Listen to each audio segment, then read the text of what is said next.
Chapter 1. The Luna Ceremony. The moon rose like a verdict. It climbed above the black pine line, pale and heavy, turning the snowfields beyond Silver Hollow into a sheet of hammered light. Even the wind seemed to lower its voice. The pack had been building this night for months. Whispers in the training yard, new banners hung in the great hall, the scent of cedar and smoked meat drifting out into the cold, as if the mountain itself had decided to celebrate. Sable stood at the edge of the clearing and tried not to tremble. Her breath bloomed in front of her lips and vanished. The hem of her dark dress brushed the packed snow, the fabric lined with fur at her shoulders. It wasn't a gown in the human sense. Wolves didn't do fragile things when winter was sharp enough to split bark. It was a ceremonial wrap, practical, warm, meant to allow movement if the night turned violent. But the weight of it felt ceremonial anyway, heavy, like a garment sewn from expectation. Around her, the pack gathered in widening rings, boots crunching softly as they took their places. Torches lined the clearing, their flames fighting the wind, throwing gold flicker across faces Sable had known since childhood. Some of those faces held warmth. Others held calculation. Most held hunger. Tonight, the Alpha would choose his Luna, and everyone already knew who it would be. Sable kept her gaze forward, chin lifted, refusing to look for Kieran too soon. She could feel him anyway, his presence in the way the air tightened, in the way the pack's attention kept tilting toward the great stone dais at the center of the clearing like a field of grass bending toward a storm. She pressed her palm against the inside of her wrist, right where the moon mark was supposed to appear. It wasn't there yet.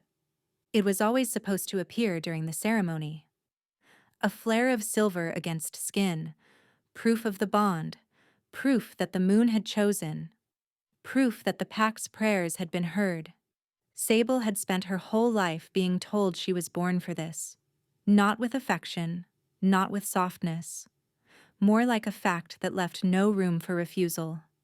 She was strong. She was steady. She didn't panic in a fight. She didn't flinch at blood. She didn't whine. She belonged at an Alpha's side. She belonged to Kieran. That last part had never been spoken directly. Not to her. But it lived in the way elders watched her, in the way her mother braided her hair tighter before pack gatherings, in the way the warriors shifted aside for her in the training yard like making room for something inevitable. Kieran had always been Kieran. He'd been the boy who climbed too high and jumped down laughing, bones nearly breaking, because he wanted to see if he could. He'd been the young male who fought older wolves without fear, who walked away bleeding and grinning like pain was an old friend. He'd become the Alpha in the way storms became storms, because nature had decided he was. He was handsome in the hard way wolves tended to be. Sharp cheekbones, dark hair, eyes like deep forest shadow. When he walked, the pack moved around him without thinking. When he spoke, the air waited, and when he looked at Sable. For years, the look had felt like a promise. It wasn't always kind. It wasn't always warm. But it had always been focused, as if he'd already decided she was the one thing in the world he wouldn't let slip through his fingers. The moon mark was supposed to make it official. Sable inhaled slowly, steadying the faint, ridiculous flutter in her stomach. Not nerves, not fear, anticipation. A rustle moved through the crowd. The elders arrived first, cloaked in dark furs, their silver hair braided and bound with bone clasps. They took places at the edge of the dais. Behind them came the warriors, forming a loose line that marked the sacred boundary of the ceremony circle. And then, finally, the Alpha appeared. Kieran emerged from the trees like the night had shaped itself into a man and decided to wear his face. He wore ceremonial leathers, black and dark gray, the sigil of Silver Hollow stamped across his chest. His cloak fell heavy across his shoulders. He didn't smile. He never did in crowds. His gaze swept the gathering once, a quiet claim. The pack reacted in instinctive ways, spines straightening, chatter dying, bodies angling toward him as if pulled by gravity. Then his eyes found Sable. Time narrowed. The noise of the torches became louder. The cold sharpened. Sable could hear her own pulse in her ears. Kieran held her gaze. He didn't look away.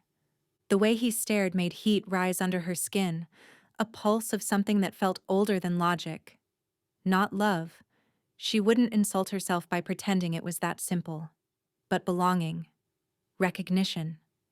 The deep, feral certainty that whatever else happened in life, there would always be the two of them in the center of it. She took a slow breath and stepped forward when the elder nearest her gestured. Sable crossed the clearing and approached the dais. Kieran didn't move. He watched her come like a predator watching something it already owned. Not cruelly, not leering, just certain. Sable climbed the stone steps and stood across from him. Between them, a shallow bowl of glowing emberwood sat on a stone pedestal, sending up thin threads of smoke that curled into the night sky. The scent was sharp and clean, like crushed pine needles and lightning. The eldest elder, Mara, lifted her hands. "Tonight," she said, voice carrying without strain. "Silver Hollow stands beneath the moon's eye. Tonight, the Alpha calls. Tonight, the bond is revealed." A murmur moved through the pack, soft, reverent, eager. Sable kept her expression calm. She kept her shoulders back. She kept her hands at her sides, fingers relaxed. She could do this. She'd been doing this her whole life. Mara continued, "Kieran Blackridge, Alpha of Silver Hollow, do you stand before your pack in full will, in full strength, and in full truth?" Kieran's jaw tightened. "I do." Mara's gaze slid to Sable. "Sable Ashwin, do you stand before your pack in full will, in full strength, and in full truth?" Sable didn't hesitate. "I do." The elder nodded, satisfied. She reached into the bowl and drew out a thin strip of emberwood that glowed like a coal. She held it between her fingers without flinching, though the heat shimmered in the air.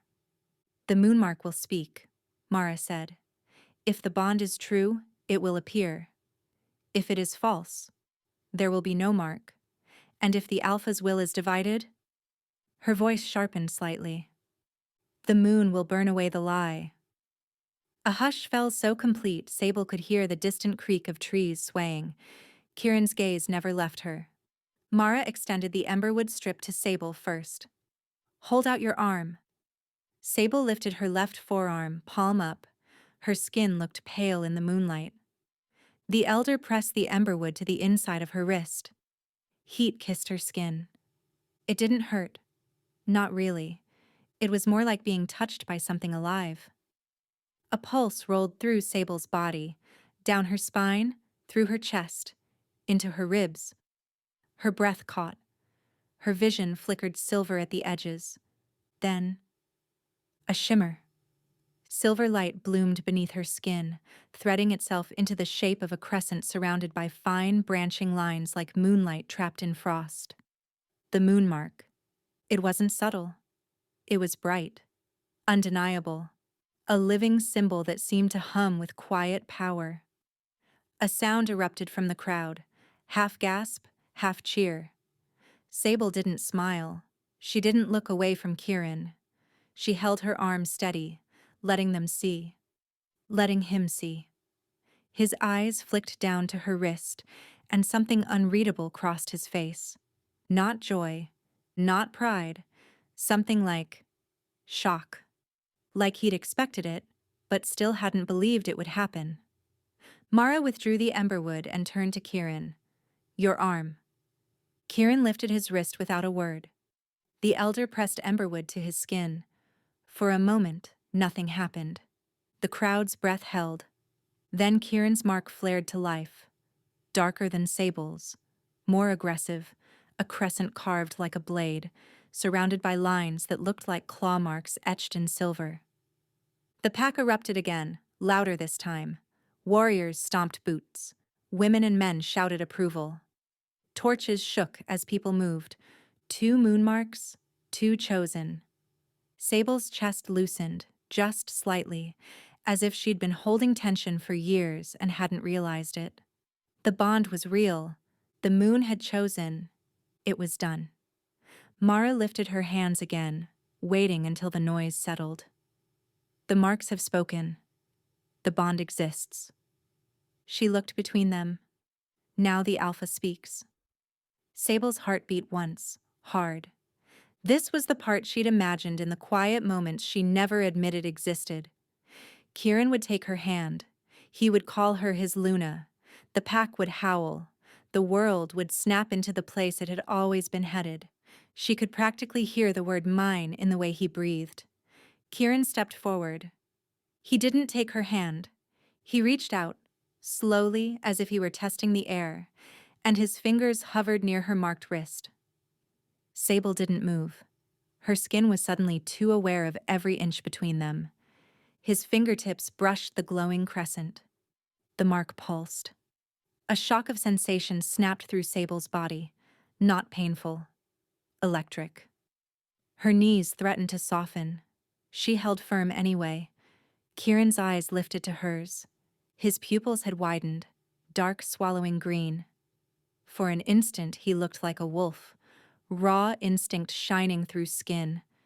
Then his gaze flicked away. Just a fraction. Not toward the elders, not toward the pack. Toward the right edge of the ceremony circle. Sable's stomach dropped so fast she almost felt sick, because she knew exactly who stood there. Celine. Celine Whitethorn stood just beyond the torchlight, her pale hair braided with silver thread, her posture delicate in a way that invited protection. She wore white, soft, intentional, symbolic. The kind of white that whispered innocence while begging to be noticed. She should not have been there. She wasn't blooded enough for the ceremony circle. She wasn't strong enough to stand beside an alpha. She wasn't chosen by anything except her own ambition. And yet, Kieran was looking at her. Not openly, not boldly, but long enough. Long enough that Sable felt it like a blade sliding between her ribs. The pack felt it too. A murmur rippled outward, confusion stirring, heads turning. Someone laughed nervously. Someone else shifted their weight. Mara's eyes narrowed. Kieran, the elder said carefully. The moon has spoken. The bond is revealed. Speak. Sable forced herself to breathe. This was still fine. Celine was nothing. A distraction. A mistake Kieran had never entertained seriously. He'd never even touched her. Not the way wolves touched when there was intent behind it. Kieran's fingers withdrew from Sable's wrist. The absence felt wrong, like cold air rushing into an open wound. He stepped back. 1 step. Sable's heart stuttered. Kieran? She said quietly. Not pleading. Just confused. He didn't look at her. He turned, slowly, deliberately, and faced the pack. I stand as Alpha of Silver Hollow, he said, his voice carrying with brutal clarity. And I will not bind myself to a Luna who weakens this pack. The words hit like a physical blow. A sound escaped Sable's throat before she could stop it. Not a cry, not a sob. Just a sharp, broken inhale. Weakens. Mara stiffened. You speak against the moon's mark. I speak for my people, Kieran replied. And I choose strength. He lifted his hand and pointed, not at Sable, at Celine. A collective gasp tore through the clearing. Celine's hand flew to her chest, eyes wide, lips parting in what looked like shock, though Sable saw the flicker beneath it. Satisfaction, triumph, relief sharpened into hunger. I choose Celine Whitethorn, Kieran said, as my Luna. The world fractured. Pain ripped through Sable's wrist like fire poured into her veins. The moonmark flared white-hot, searing, alive. She cried out as her knees buckled, her body rebelling against the violence of the rejection. The bond didn't break cleanly. It tore. Agony cascaded through her chest, through her spine, through places she hadn't known could hurt.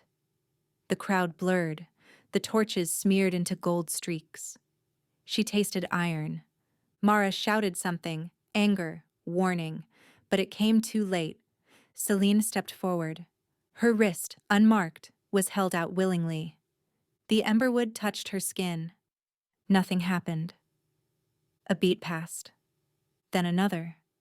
The silence stretched, sharp and terrible. Celine's smile trembled. Kieran's jaw tightened. Again. The elder hesitated, then pressed the emberwood harder. A faint shimmer appeared on Celine's skin. Thin, uncertain. Not silver, but pale gray. Like ash pretending to be moonlight. The pack erupted into confused noise. "That mark is false," someone said. "It's weak." Sable collapsed to one knee. Her mark burned brighter. Too bright. The silver light surged outward, crawling up her arm, across her shoulder, like the moon itself was screaming through her blood. Mara spun toward her. "Stop this," the elder commanded. "The bond is resisting." Kieran turned sharply. "Enough." He strode down the dais steps and stopped in front of Sable. She looked up at him through tears she refused to let fall. "You said I weakened the pack," she whispered. His eyes flicked to her glowing mark, and away again. "You were never meant to lead," he said coldly. "You're too tied to instinct, too bound to the old ways. I need a Luna who will follow." Celine appeared at his side, her fingers slipping into his arm like she'd practiced it. "I'll serve you," Selena said softly. "I'll never challenge you." The words landed like poison. Something inside Sable snapped. The pain eased, not vanished, but changed. It sank deeper, colder, sharper. She pushed herself to her feet. The pack fell silent. "I was chosen," Sable said, her voice shaking only slightly. "By the moon." Kieran's expression hardened. "And I reject you." The words echoed, final. The moon mark on her wrist dimmed, but it did not disappear. A ripple of unease passed through the elders. "That mark should be gone," Mara said under her breath. Sable stared at her wrist, breath coming fast. Still there, still alive, still burning, now with something darker beneath the silver. Kieran turned away. "Escort her out," he ordered. No one moved. Shame, fear, confusion rippled through the pack. Sable lifted her chin. "No," she said quietly. "I'll go on my own." She stepped back, then turned, walking through the stunned crowd as whispers followed her like ghosts. Rejected Luna, weak, unchosen. But as she crossed the edge of the clearing, the moonlight shifted. It followed her. And far to the north, beyond the pack's lands, beyond the mountains, something ancient stirred. Chapter 2. Rejected before the pack. The snow swallowed her footprints almost as soon as she made them. Sable moved through the trees without direction at first. Just motion, just distance, just the need to put space between herself and the sound of Celine's soft voice, Kieran's cold words, the pack's stunned silence. Every step hurt. Not the sharp pain of torn flesh or broken bone, but something deeper.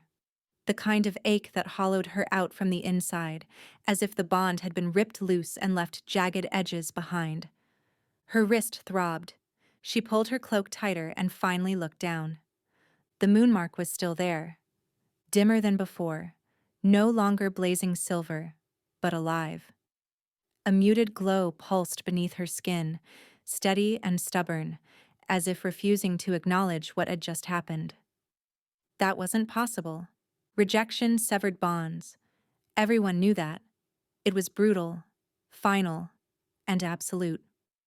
When an alpha rejected his mate, the moon mark faded, leaving behind only scars, emotional and sometimes physical. But Sable's mark hadn't faded. It lingered. She swallowed hard and kept moving.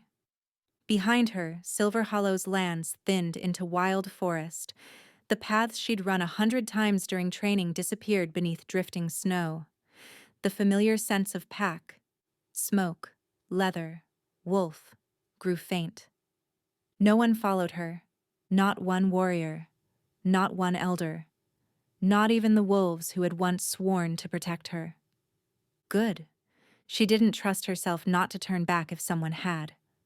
The cold deepened as she climbed higher, the wind cutting sharper between the trees. Snow clung to her lashes.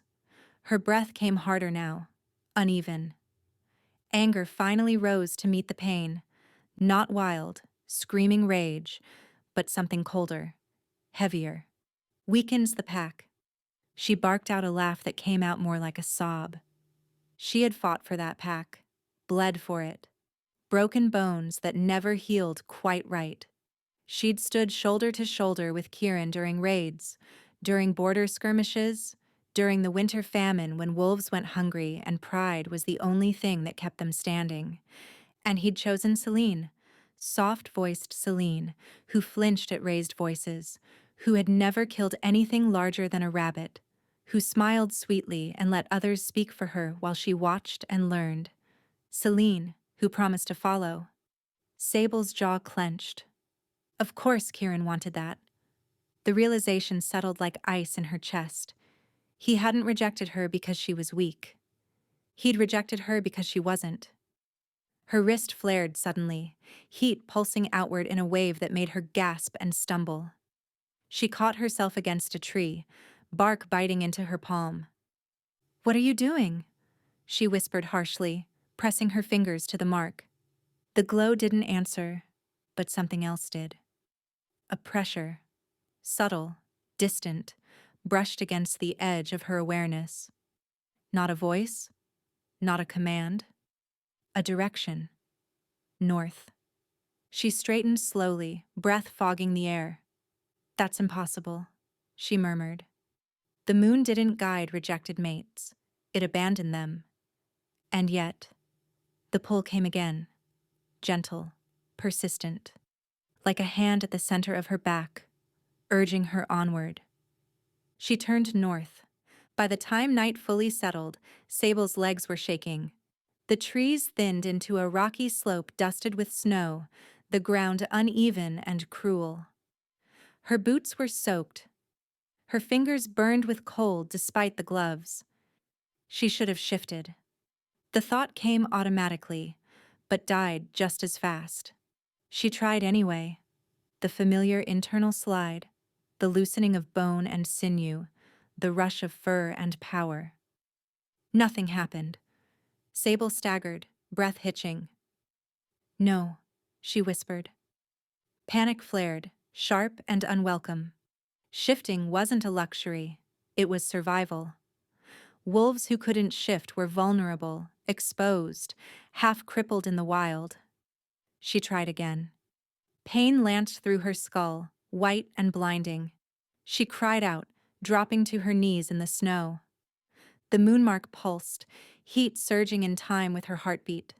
"Stop," she gasped. "Please, stop." The pain eased. Her body trembled, exhausted, shaking with cold and adrenaline and something dangerously close to despair. She pressed her forehead to the snow, breathing in sharp, icy air until the worst of it passed. She couldn't shift. Not yet. Not like this. Slowly, carefully, she pushed herself back to her feet. The pull north was stronger now. Not urgent, not violent. Certain. She wrapped her cloak tighter and followed it. The cave revealed itself just as she thought she might collapse. A dark opening set into the mountainside, half hidden by stone and wind-carved ice. The entrance faced away from the worst of the storm, the overhang providing some shelter from falling snow. Sable stumbled inside and sagged against the wall. The air was colder than she expected, but dry. The cave was deep enough that the wind couldn't reach the back, the stone holding a faint echo of warmth. She slid down until she was sitting on the ground, back against the rock, knees drawn to her chest. Her body shook now, exhaustion finally claiming its due. She let it. For a long time, she just breathed.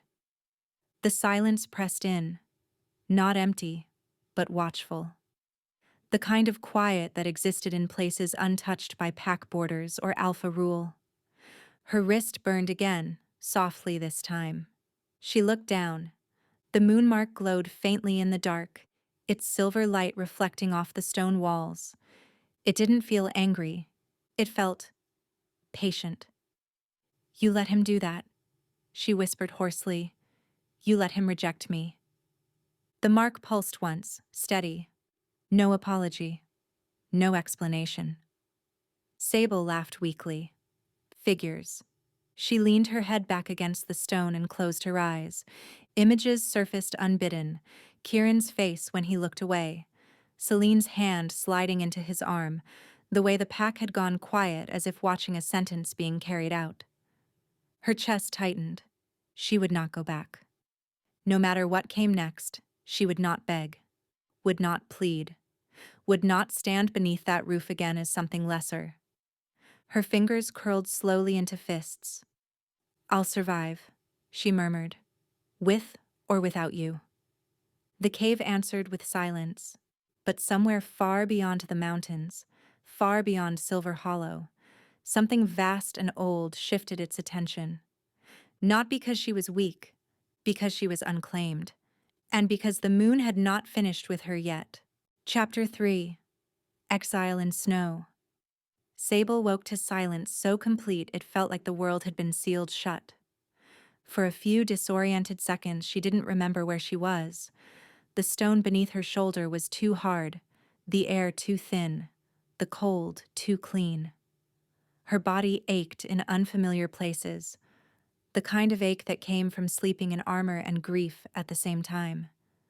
Then memory snapped into place like a trap closing. The ceremony, Kieran's voice, Celine's pale wrist, the pack's silence. Sable's eyes opened fully. The cave was dim, the entrance faintly blue with pre-dawn light. Wind hissed somewhere outside, but it didn't reach deep enough to touch her. Her breath drifted in pale clouds.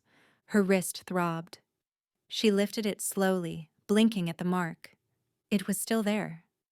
Muted silver beneath her skin, a crescent and branching frost lines that shimmered faintly in the dark. It should have been gone. It should have been a scar. Instead, it looked almost anchored, like whatever had happened last night had pressed it deeper into her rather than burning it away. Sable swallowed against a tight throat and sat up. Her stomach cramped, sharp with hunger. Her limbs felt heavy, sluggish. She flexed her fingers and realized they were swollen from cold. Her cloak lay over her like a shroud. She pushed it aside and forced herself to stand. The world swayed.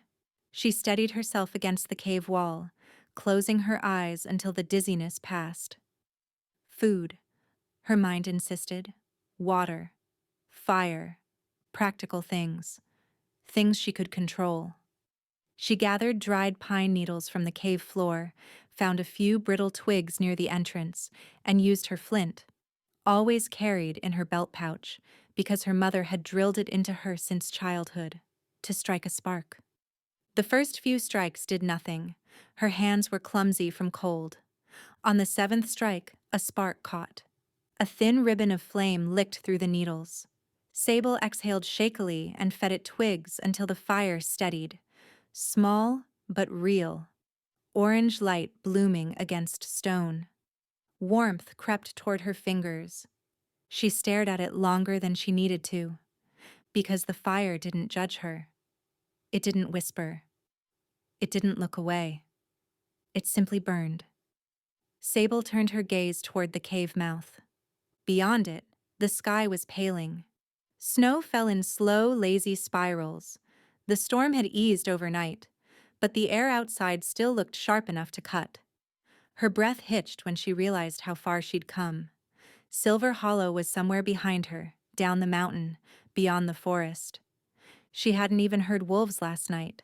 No howls, no pursuit, no call to return. A bitter laugh curled in her throat.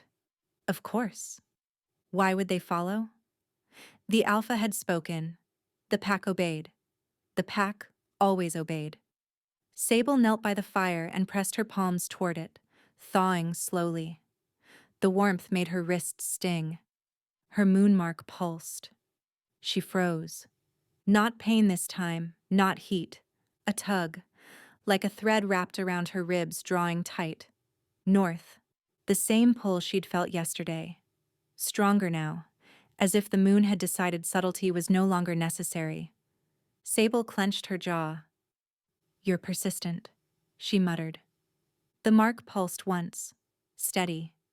She stared at it, then at the cave entrance. Her body wanted to stay here, warm, hidden, safe from the world's eyes. But she didn't have the luxury of waiting.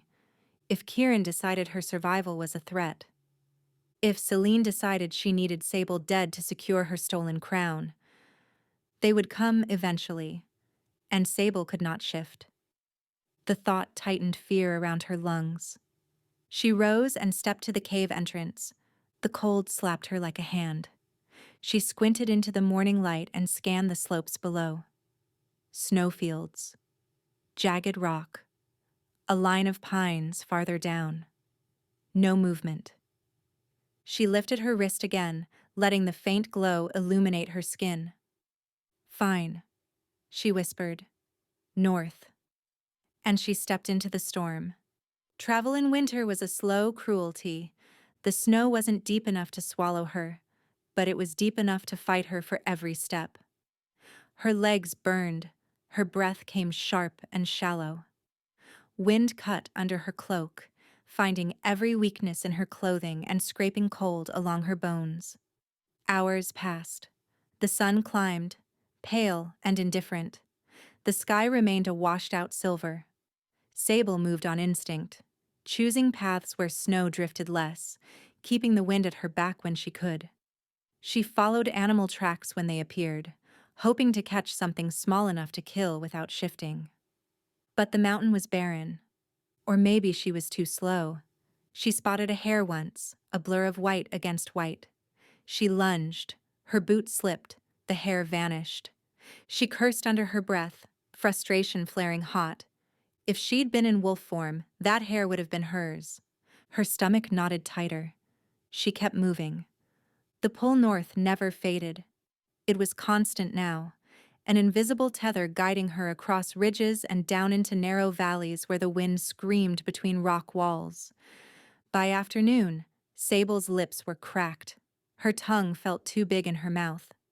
She scooped snow into her palms and let it melt, drinking it slowly, forcing herself to swallow despite the cold shock. Her wrist burned again. She looked down, expecting the silver glow. It wasn't silver. Not entirely. A darker hue threaded through the mark now, like shadow woven into moonlight. The crescent seemed sharper, more defined. The branching lines spread subtly up her forearm like frost creeping. Sable's stomach turned. "What are you?" she whispered. The mark pulsed.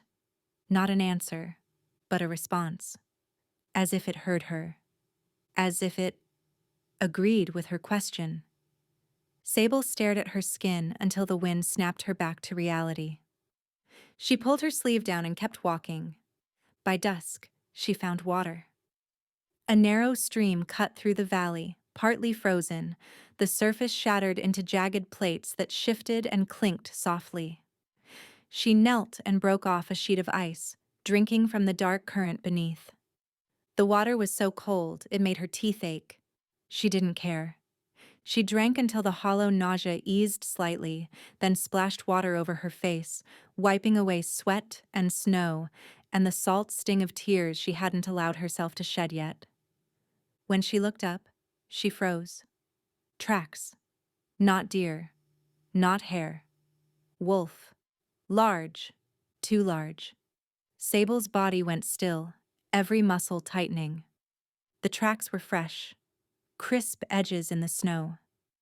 They moved along the stream, pacing it like something had been drinking here recently. Or watching. Sable's pulse spiked. Silver Hollow wolves didn't range this far north. Packs respected borders, especially in winter. Crossing into unknown territory was a fast way to start a war. Unless someone had decided Sable was worth breaking rules for. Her lungs tightened. Kieran, Celine, either one could have sent wolves. Sable rose slowly, eyes scanning the valley. Nothing moved. The wind hissed through stone. The last light of day bled out behind the peaks. She forced herself to breathe. The tracks didn't match Silver Hollow patterns. Their stride was longer, heavier. The paw prints were wider. And there was something else. Something faint in the air that made Sable's skin prickle. Not pack scent. Not familiar wolf. Something old. She swallowed and took a cautious step backward. The moonmark flared suddenly, heat flooding her wrist. She gasped, clutching it. Pain lanced up her arm, sharp and bright. And then, for the first time since the ceremony, she shifted. Not fully, not cleanly, but enough. A ripple moved under her skin. Her nails lengthened into claws for half a heartbeat. Her senses sharpened, sound and scent surging so violently it made her dizzy. She smelled stone, ice, pine, and beneath it, a scent she had never known, but her blood recognized instantly. Smoke, dark cedar, and something like the metallic tang of thunder before lightning strikes. Sable's mouth went dry, her vision blurred at the edges as if the world couldn't decide whether she was human or wolf. She clenched her teeth, forcing herself back. The claws retracted. Her senses dulled, but the scent lingered. Close, too close.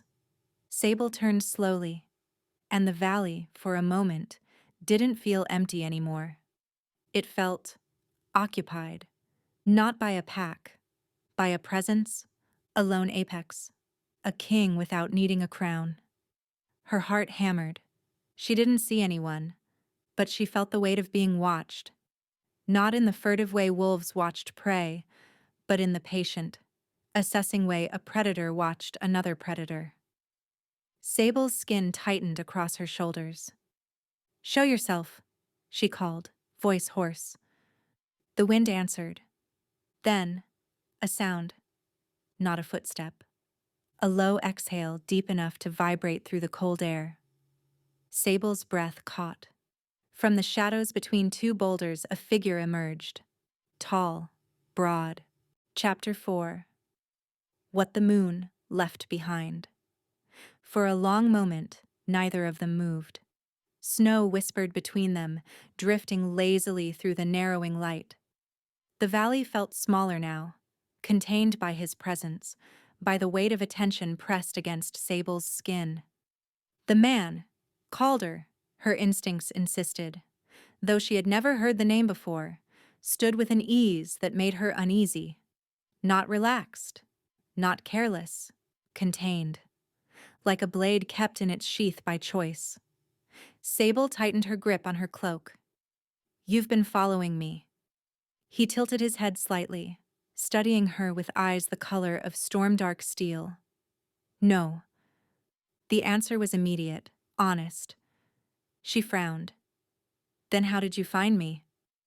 "I didn't," he said. "You walked into my lands." Her pulse jumped. "Your lands," she repeated carefully. "Yes." There was no boast in it. No challenge. Just fact. Sable swallowed. "Then I'll leave." She shifted her weight, angling her body away from him, calculating distance, terrain, escape routes. Her body was exhausted, half-starved, still unstable from the partial shift, but she refused to show weakness in front of a stranger who felt like this. Calder didn't move to stop her. He didn't move at all. "You can," he said, But you won't make it far. Her jaw clenched. That's not your concern. It is now. Something in his tone, not possessive, not commanding, made her pause. She turned back slowly. Why? His gaze flicked again to her wrist. To answer that, he said, you'll need to sit. She bristled. I don't take orders. A corner of his mouth lifted. Not quite a smile. Good, he said. Neither do I. He stepped to the side, gesturing toward a low outcropping of stone near the stream, half sheltered from the wind. Sit, he repeated, not as an order, but as an offering. Sable hesitated. Then her knees buckled. The world tipped sideways, her vision narrowing as exhaustion surged like a wave. She caught herself on instinct, breath hitching. Calder was there instantly, not grabbing her, not pulling, just steadying her elbow long enough for her to find balance. The contact sent a jolt through her body.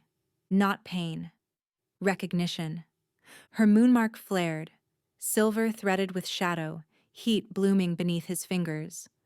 She gasped and jerked away. Calder stilled. His hand dropped. Something dark flickered through his eyes. Not anger. Restraint.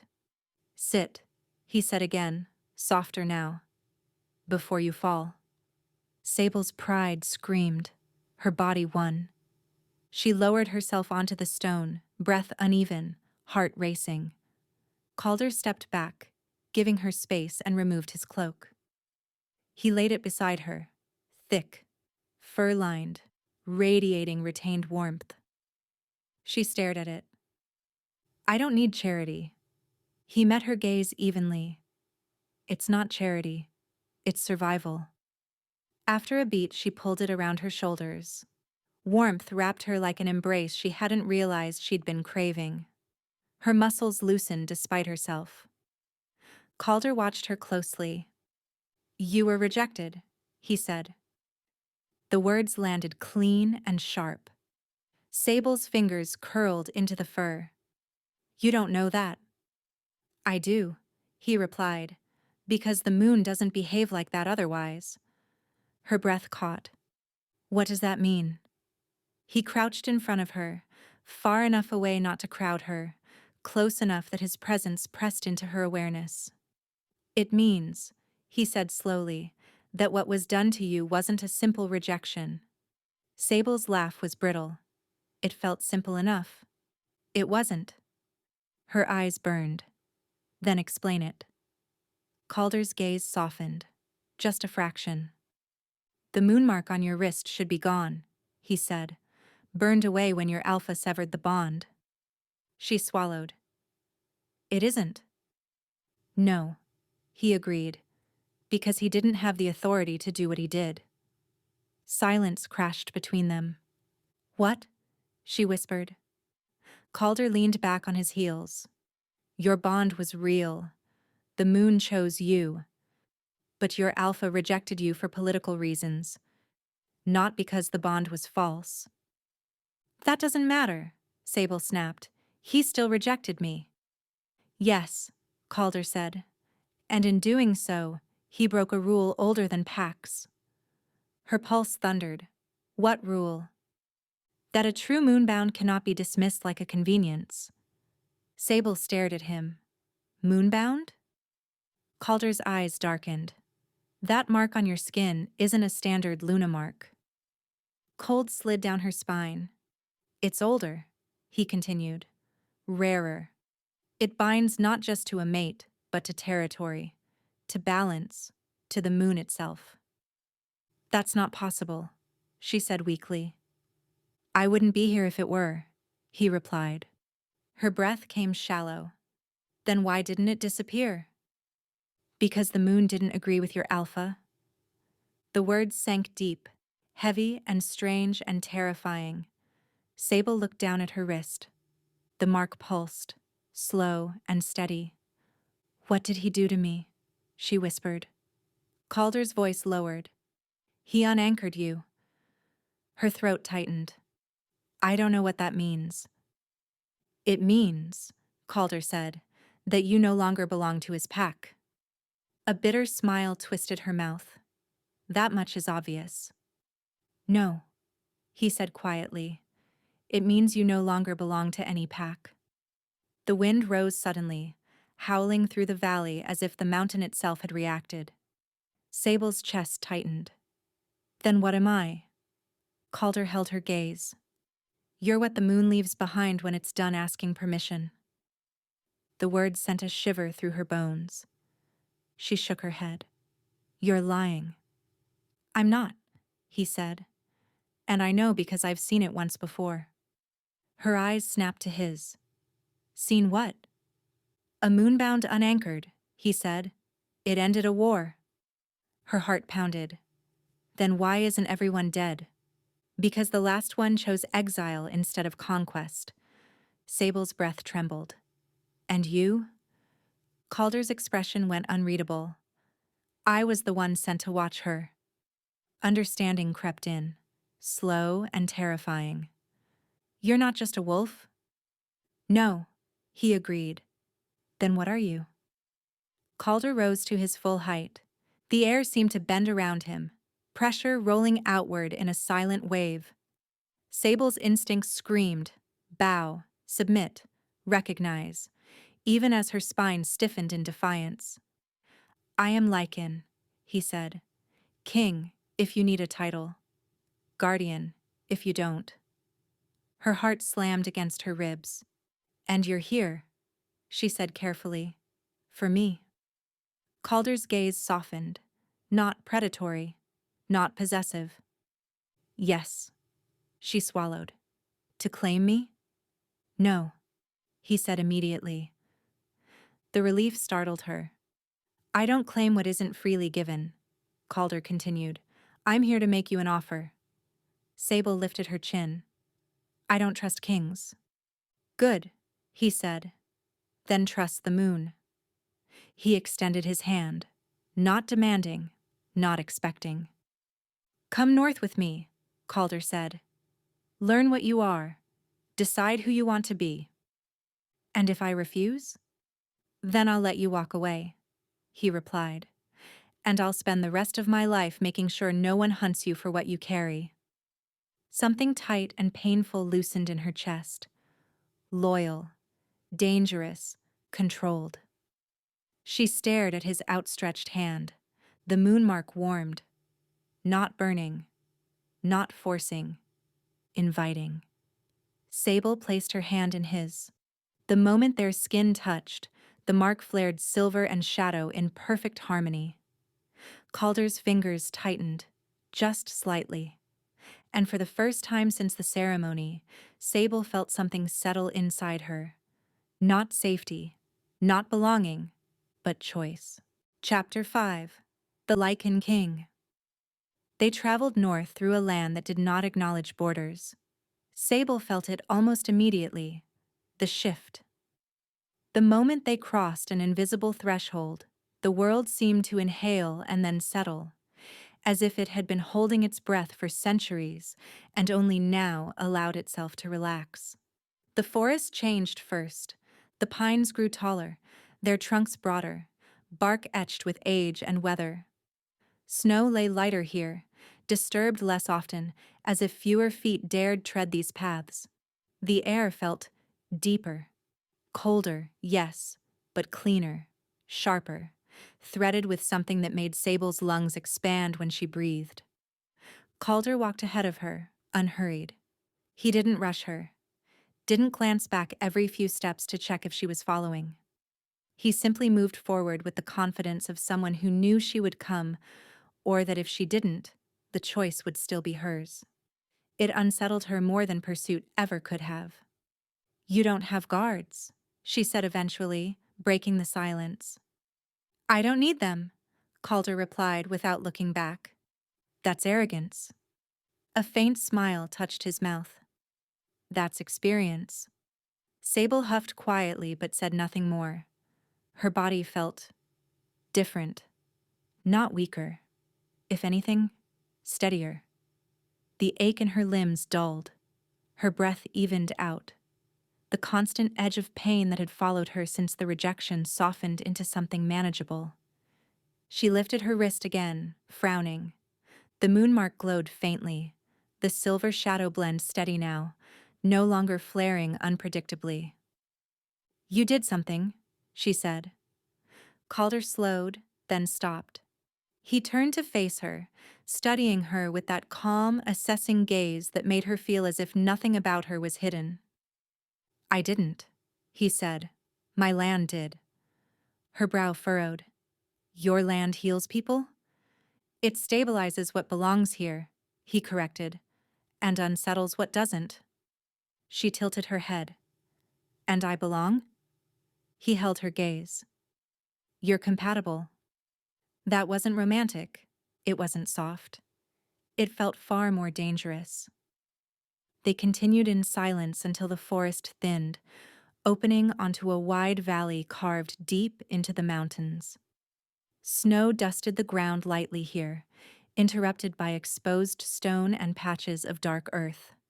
Steam rose in thin threads from a winding river, its waters dark and fast-moving. And beyond it, Sable stopped short. Stone structures rose from the valley floor, not built on the land so much as grown from it. Massive slabs formed walls and towers, their surfaces etched with symbols she didn't recognize but somehow felt. The architecture was brutal and elegant all at once. No decoration for decoration's sake, no softness meant to comfort. This place wasn't built to impress. It was built to endure. "This is where you live?" she asked quietly. Calder nodded. "The stronghold, yes." "And the rest of your people?" "They're spread where they're needed." Her gaze flicked to him. "You rule nomads." "I rule loyalty," he said, "not proximity." She studied him as they descended into the valley. No banners flew, no guards shouted challenges, no one rushed forward to greet their king. And yet, she felt watched. Not in the hostile way she'd expected. In the measured way of beings who knew exactly who Calder was and trusted him to handle whatever he brought with him, including her.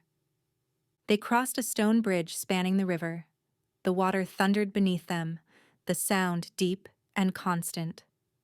Calder paused at the edge of the stronghold and finally turned fully toward her. "If you step inside," he said, "you do so as a guest, not a subject, not a possession." Sable met his gaze.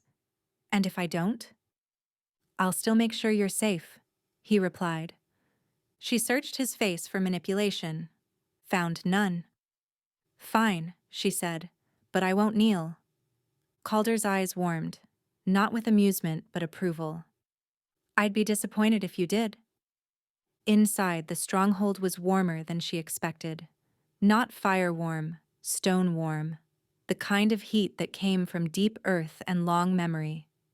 Torches burned low along the walls, their flames steady, unbothered by drafts. A few figures moved through the corridors. Wolves, she realized, even in human form. Their presence felt different from pack wolves. Heavier, more grounded. They looked at her. Then they looked at Calder. And inclined their heads. No ceremony, no awe, just respect. Sable's spine straightened despite herself. A woman approached them near the central hall, her hair braided tight, her eyes sharp. She smelled faintly of iron and pine sap. "King," she said simply. Calder nodded. "This is Sable. No titles, no explanations." The woman's gaze lingered on Sable's wrist for half a heartbeat before she inclined her head. "Welcome."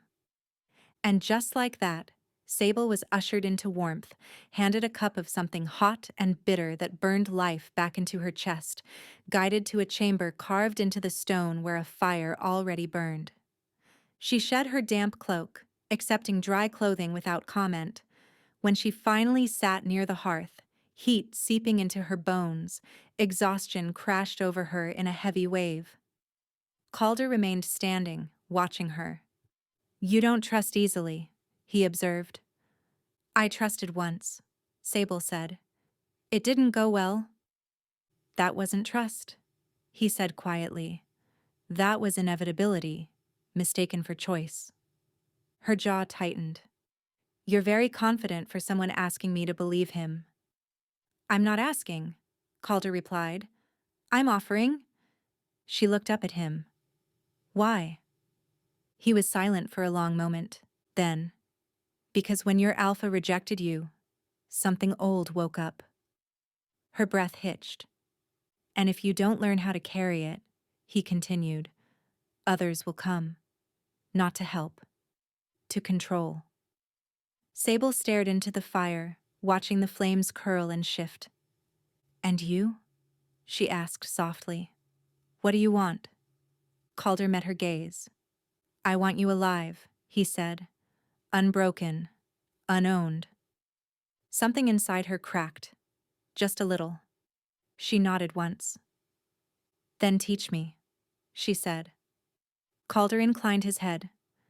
As you wish, the Lycan king replied. And far above them, unseen through stone and snow, the moon watched. Not in judgment, but in approval. Chapter 6. Shelter with Teeth. Sable learned the rules of the Lycan stronghold without anyone ever stating them aloud.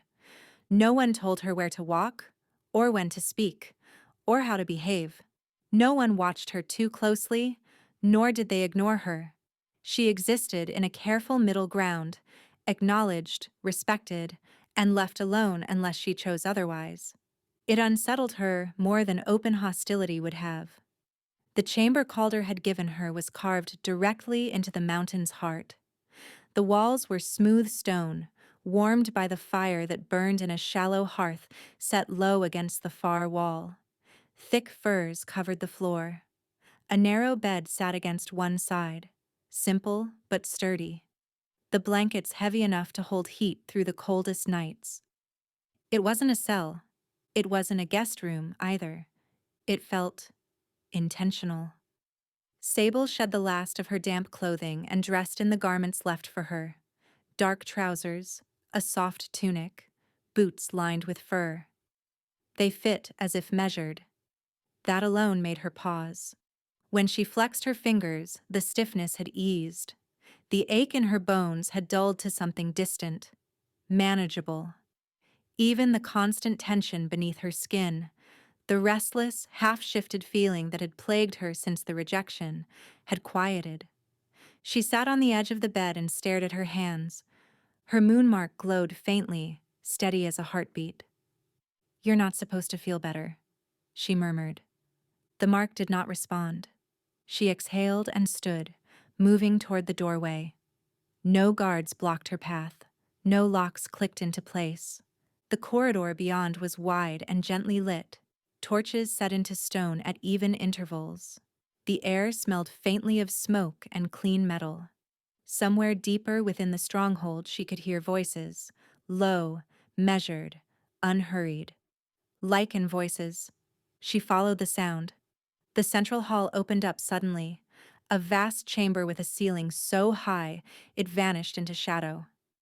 Stone columns rose like ancient trees, etched with symbols that made her skin prickle when she looked at them too long. A long table dominated the center, scattered with maps, weapons, and cups of dark liquid that steamed faintly. Several figures stood around it. They fell silent when Sable entered. Not stiffly, not suspiciously. Just aware. Calder stood at the head of the table, his hands braced against the stone surface. He looked up when she stepped into the light. You're awake, he said. Yes. No one stared at her wrist. No one whispered.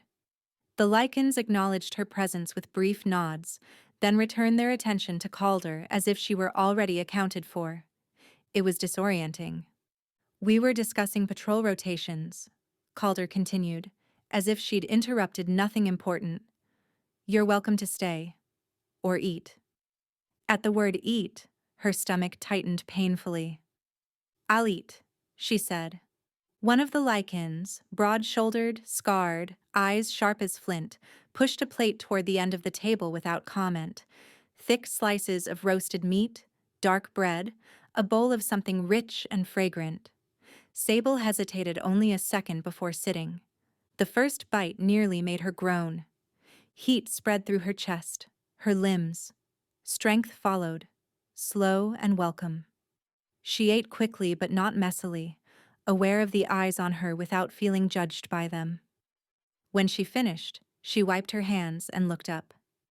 "You said this place stabilizes what belongs here," she said, directing the words at Calder. "What does that mean for me?" Calder studied her for a long moment. "It means," he said, "that you can rest without being hunted." Her jaw tightened.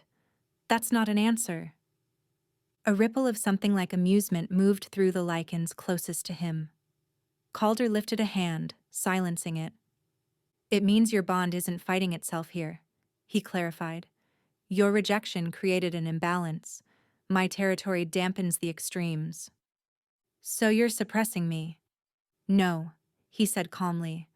"I'm giving you time." The distinction mattered more than she wanted it to. "And if I leave?" she asked. Calder didn't hesitate. "The imbalance will return." She leaned back in her chair, folding her arms. "Convenient." "Yes," he agreed. "And inconvenient. For both of us." That surprised her. "How?" "Because if you stay," Calder said, "you'll change things. And if you leave, others will feel it." Sable swallowed. "Others? Alphas? Elders? Things older than both?"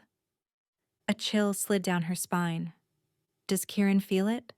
she asked quietly. The name landed heavy in the hall. Calder's gaze sharpened, not with jealousy, not with anger, with assessment. "Yes," he said. "He feels the absence." Her chest tightened despite herself. "And Celine?" A pause, brief, telling.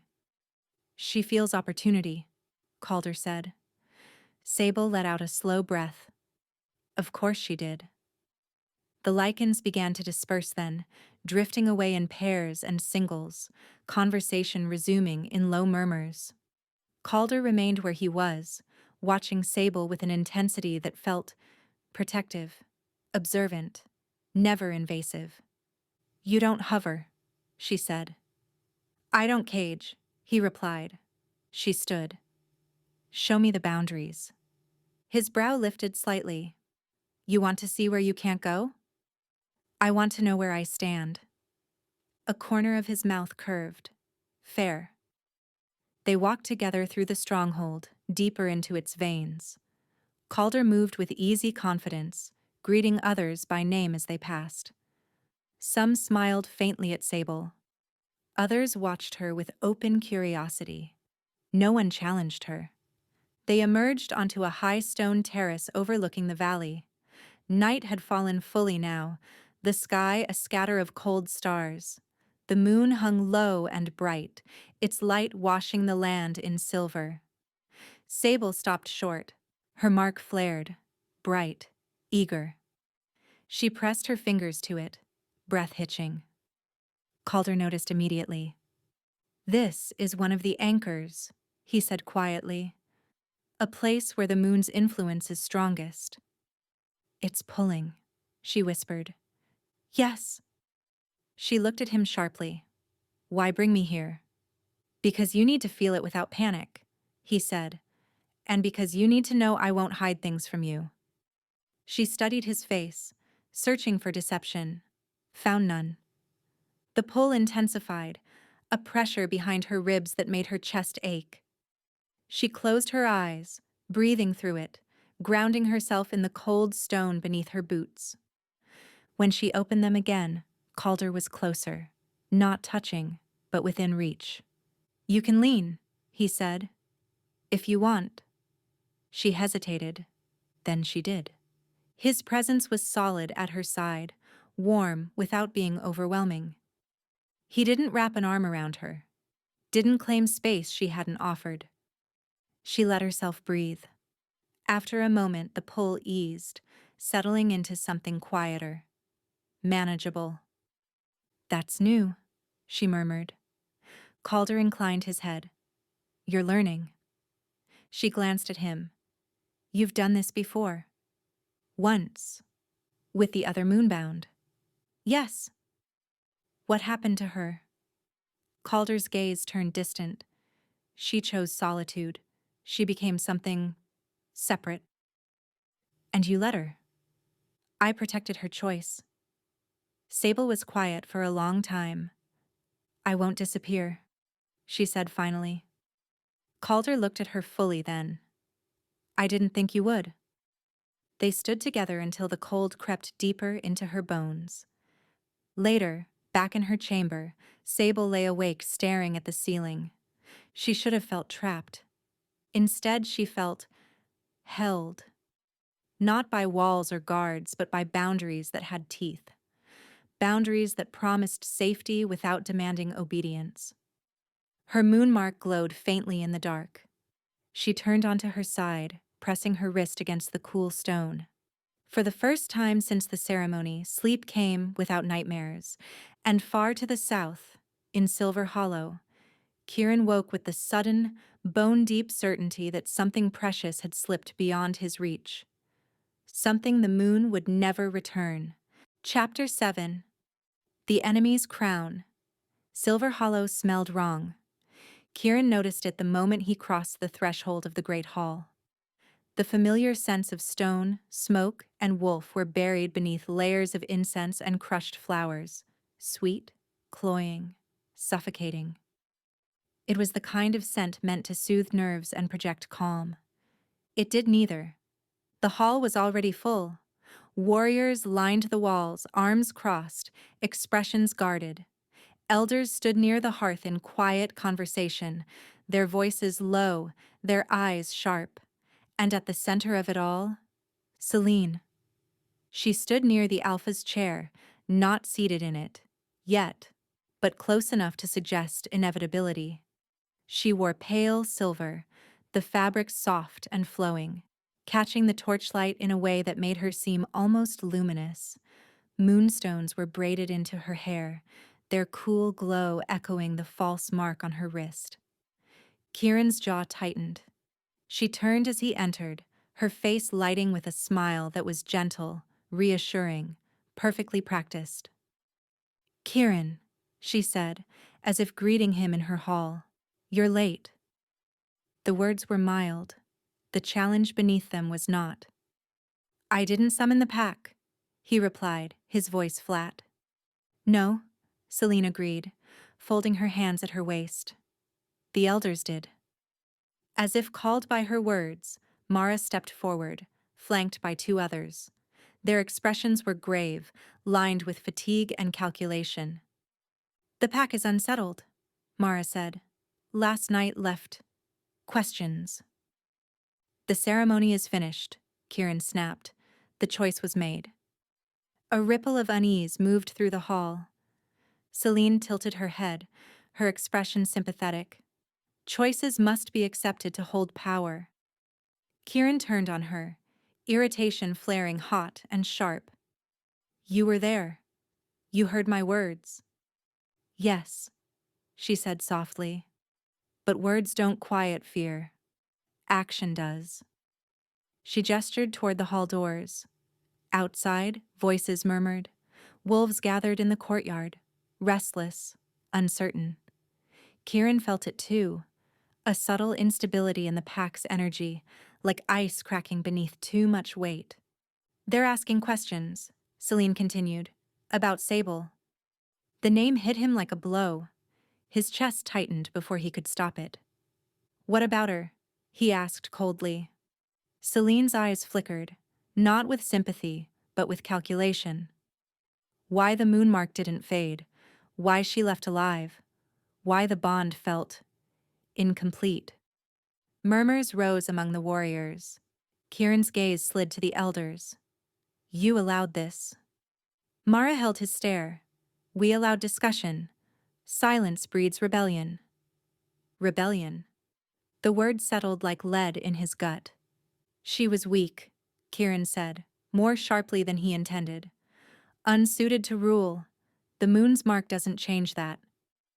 And yet, Celine said gently, lifting her wrist, mine did not appear without effort. Several heads turned toward her.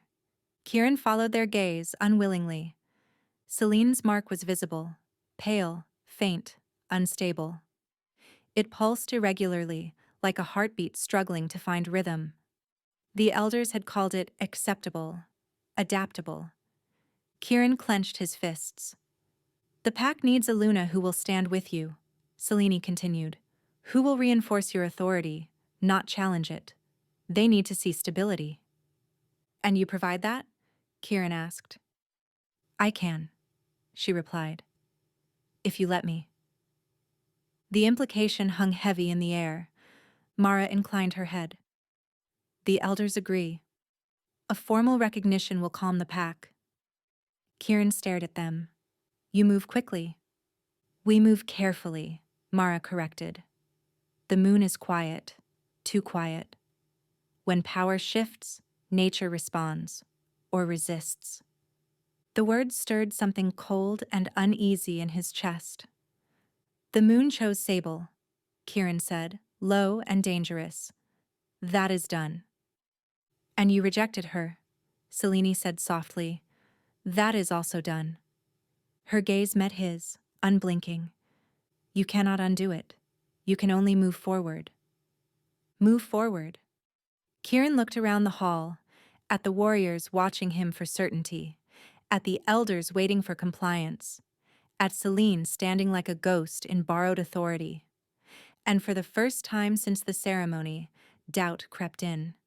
Not about his choice, but about its cost.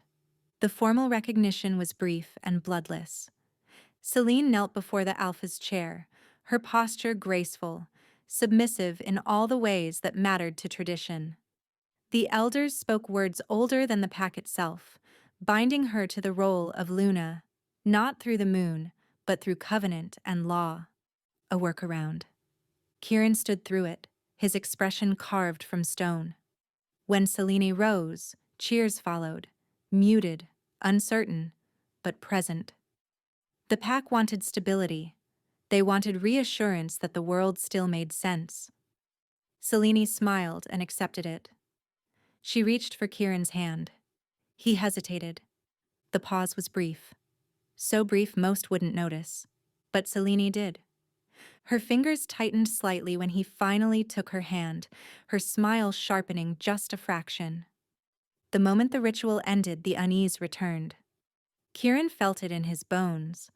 The hall emptied slowly, wolves lingering in clusters, voices hushed. Selene stayed at his side, answering questions, offering soft reassurances, playing her role flawlessly.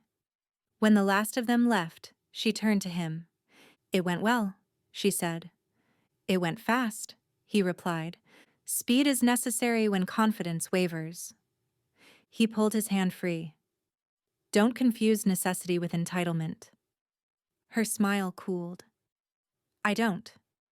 She stepped closer, lowering her voice. But you should understand this, Kieran. Your authority depends on perception, and right now, the pack perceives uncertainty. Because you're standing in my hall pretending to be something you're not. The words were harsher than he intended. Selene's eyes hardened.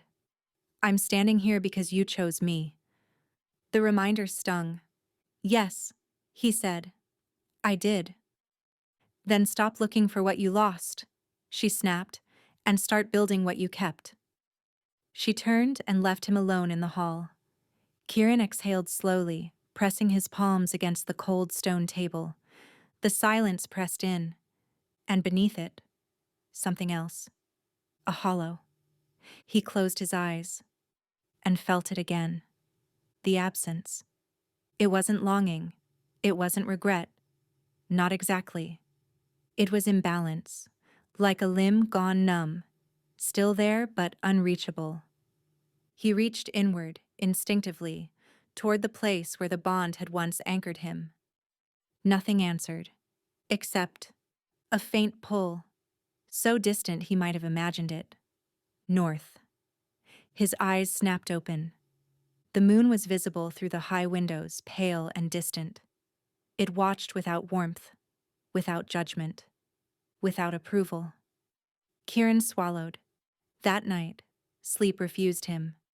He paced the Alpha's chamber, restlessness gnawing at his nerves.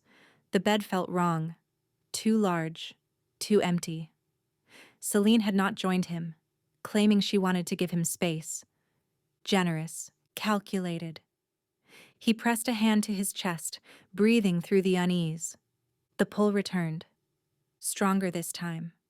Not a call. A reminder. Something had not ended cleanly. He reached for his wolf. The shift came easily, too easily, bones sliding, senses sharpening, the familiar rush grounding him. He pushed through the open doors and into the night, paws hitting snow with silent force. The forest welcomed him.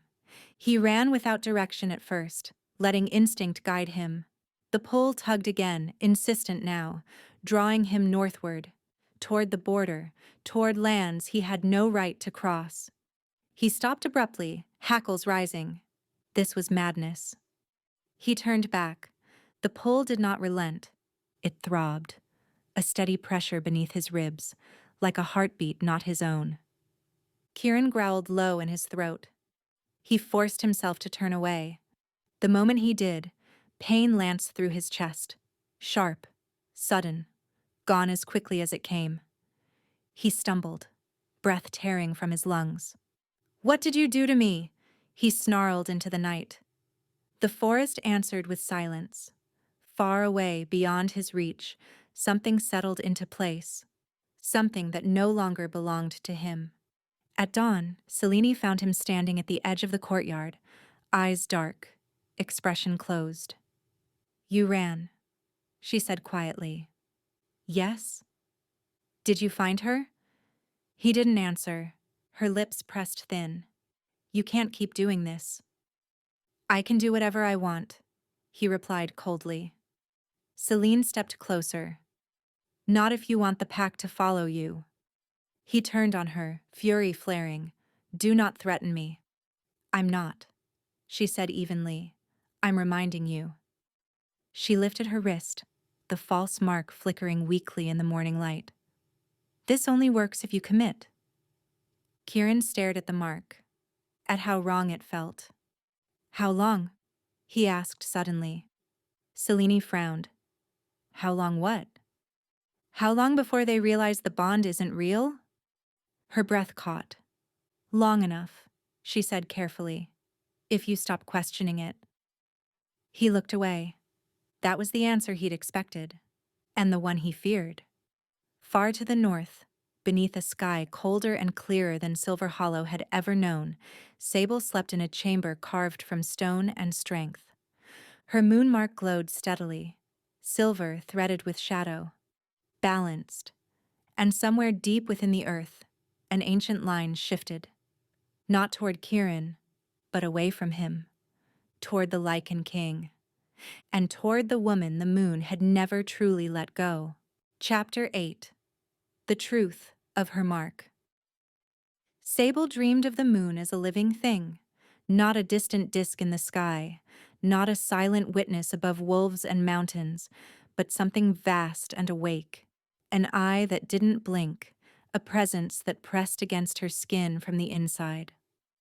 In the dream, she stood barefoot on black stone, and the moon hung so close she could see shadows moving across its surface like slow breathing. A voice spoke without sound. "Not yours, not his. Mine." Sable jerked awake with a gasp, sitting upright in the dark.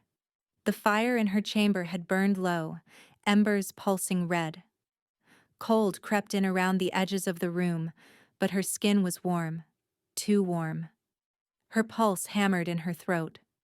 Her wrist burned. She threw back the blanket and looked down. The moonmark glowed brighter than she'd ever seen it. Silver and shadow braided together so tightly it looked like a single living thread. The crescent had sharpened, its edges crisp as a blade. The frost lines around it had spread farther up her forearm overnight, delicate and intricate, like something etching a map into her skin. Sable swallowed. "It's changing," she whispered. The mark pulsed once in answer, not angry, not frantic, certain.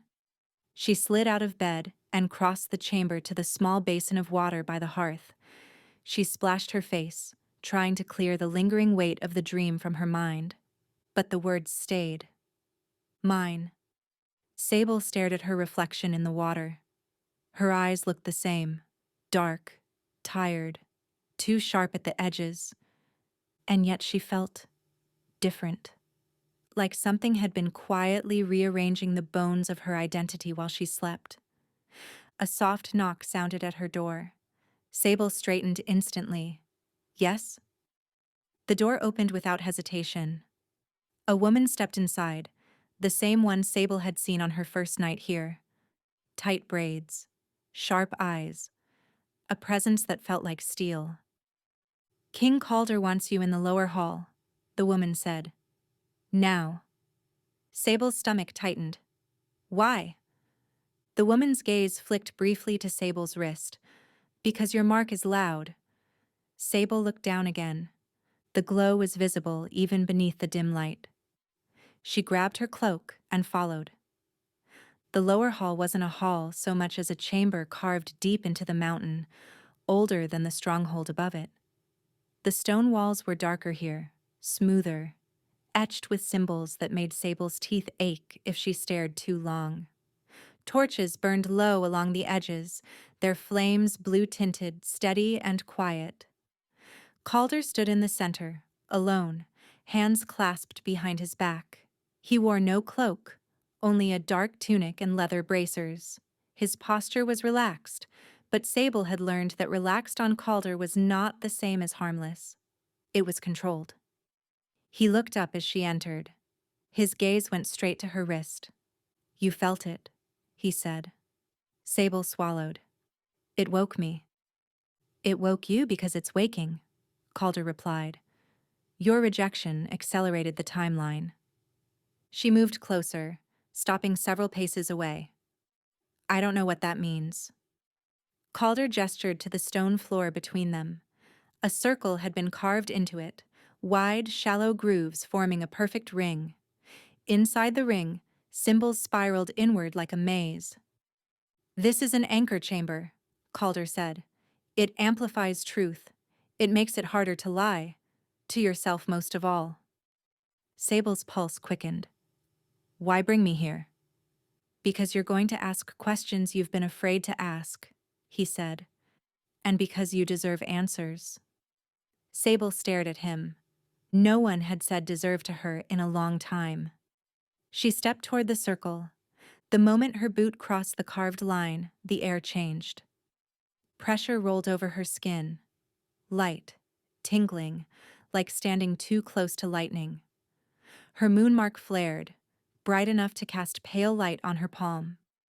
Sable sucked in a breath. Calder's eyes darkened. "There." "What is happening?" she demanded. "The truth," Calder said simply. Sable's throat tightened. "Then tell it." Calder didn't move. "You weren't born to be Kieran's Luna." The words hit with a strange kind of relief and rage all at once. Sable's jaw clenched. "Everyone said I was." "Everyone wanted you to be," Calder corrected. "Because it made sense. Because you were strong, steady, respected.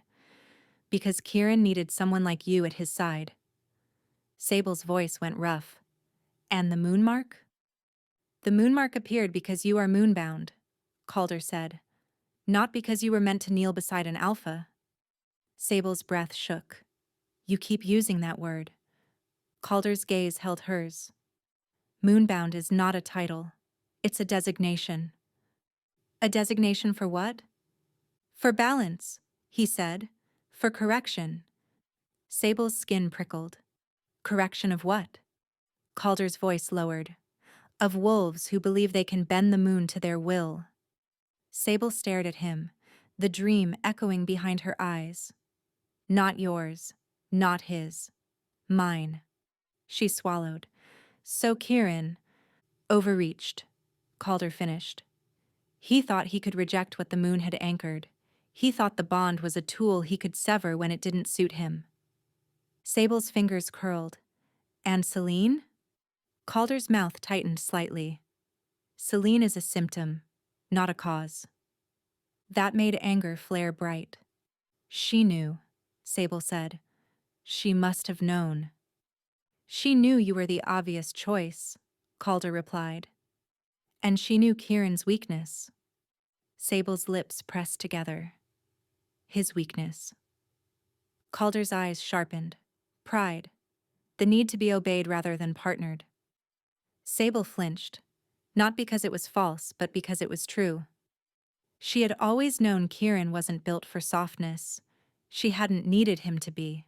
She would have stood beside him anyway, steadying the pack when his temper threatened to burn it down. But he hadn't wanted steadiness. He'd wanted submission. Sable exhaled slowly. So what am I, Calder? Calder studied her as if weighing how much truth she could hold at once. Then he spoke. You are the last visible thread of an older line, he said. A line that existed before packs called themselves packs. Sable's breath caught. That's not possible. It is, he said, because blood remembers longer than history. The cymbals beneath her boots seemed to hum faintly. Sable lifted her wrist. This mark isn't a Luna mark. No, Calder said. It's a sovereign mark. The word landed like thunder. Sable went very still. Sovereign. Yes, Calder said. Not over wolves, over thresholds, over lands where the moon's influence is strongest, over the balance between what is civilized and what is wild. Her throat tightened.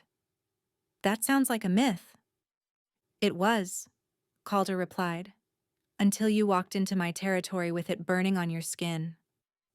Sable's mind raced, trying to fit the pieces together. The elder's unease, the mark refusing to fade, the pull north. The way her body had stabilized in Calder's lands. Her voice came out thin. So, the moon chose me for… what? A throne? Calder's gaze held hers. No, he said quietly. A burden. The honesty in it made her chest ache. Sable swallowed hard. Then why me? Calder's eyes flickered briefly to the symbols on the floor. Because the world is shifting again. What does that mean? It means certain bloodlines are rising, Calder said. And others are becoming desperate. Sable's stomach clenched. Are you talking about Kieran? Calder didn't answer immediately. That was answer enough. Sable's hands curled into fists. He rejected me. He chose Celine. Why would he matter now? Calder stepped closer, still not touching, still careful with space. Because he can feel the absence. Sable's jaw tightened. Good. Calder's gaze sharpened. And because he will try to fix it. A chill slid down Sable's spine. Fix it, she repeated. Yes, Calder said. Not by apologizing, not by understanding, but by reclaiming what he believes belongs to him. Sable's throat went dry. Calder's voice lowered. And Celine will push him toward it. Because if he remains uncertain, her crown becomes fragile. Sable forced a breath. So, what happens if they come? Calder's expression didn't change. They won't cross my border openly, he said. Not at first. They'll send hunters, whisperers, wolves with plausible deniability. Sable's gaze snapped to his. To kill me? To retrieve you, Calder corrected. There is a difference. Her skin tightened. Not to me. Calder's mouth curved slightly, approval again, not amusement. Good. Sable swallowed. So what do I do? Calder looked down at her wrist. You learn what you are, he said. And you learn how to wield it without it wielding you. Sable's breath hitched. I don't want power. That doesn't matter, Calder replied. Power doesn't ask what you want. The words landed heavy. Sable shook her head. This isn't fair. No, Calder agreed. It isn't. His gaze softened, just slightly. But it is real. Silence stretched between them, filled with the quiet crackle of blue torch flame and the faint hum of carved stone. Sable stared at her mark. It pulsed, steady as a heartbeat. Not frantic, not cruel, alive. How do we start? She asked finally. Calder's eyes darkened with something she couldn't name. By seeing if you can shift, he said. Sable's stomach clenched. I tried. It hurt. It hurt because your body was fighting two anchors, Calder replied. The old bond and the new awakening. Here, the anchor is stable. Sable swallowed. You're sure? Calder's voice went quiet. No. The honesty startled her more than certainty would have. But I will be here, he continued, and I will not let you break. Something in her chest tightened. Loyal. Smooth. Hot in the way fire was hot. Dangerous, but life-giving. Sable stepped deeper into the circle. Calder moved to stand behind her, still not touching. Close enough that she could feel his warmth through the air. Breathe, he said. Sable closed her eyes. Inhale. Exhale. Her body trembled, not from cold this time, but from fear. She reached inward, toward the place where her wolf lived. She found it, curled tight, injured, wary. Her wolf had been wounded by rejection the way Sable had. Shocked, torn, made uncertain of its place. Sable swallowed and spoke silently to it. I'm still here. The wolf shifted, pressing against the inside of her skin. Sable's breath caught. Calder's voice was low. Let it come. She did.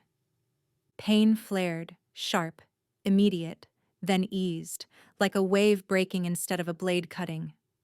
Her bones loosened, her senses surged. Fur brushed against the inside of her skin like a memory returning. Sable gasped as the shift took her. This time, it didn't stop halfway. It didn't snap her back with agony. It flowed. One moment she was standing in the circle, breath tearing from her lungs. The next she was on four paws, fur thick and dark as midnight. The world exploding into scent and sound so vivid it nearly overwhelmed her. Sable's wolf was larger than she remembered. Not monstrous, but undeniable. Power ran along her muscles like electricity. She lifted her head and breathed.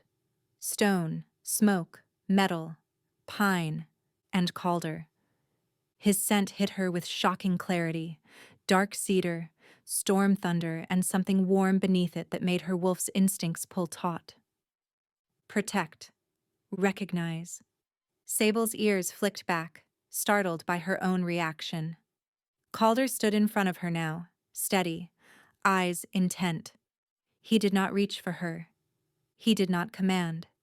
He simply watched, as if giving her space to exist as she was. Sable took a cautious step forward. Her paws were sure on the stone.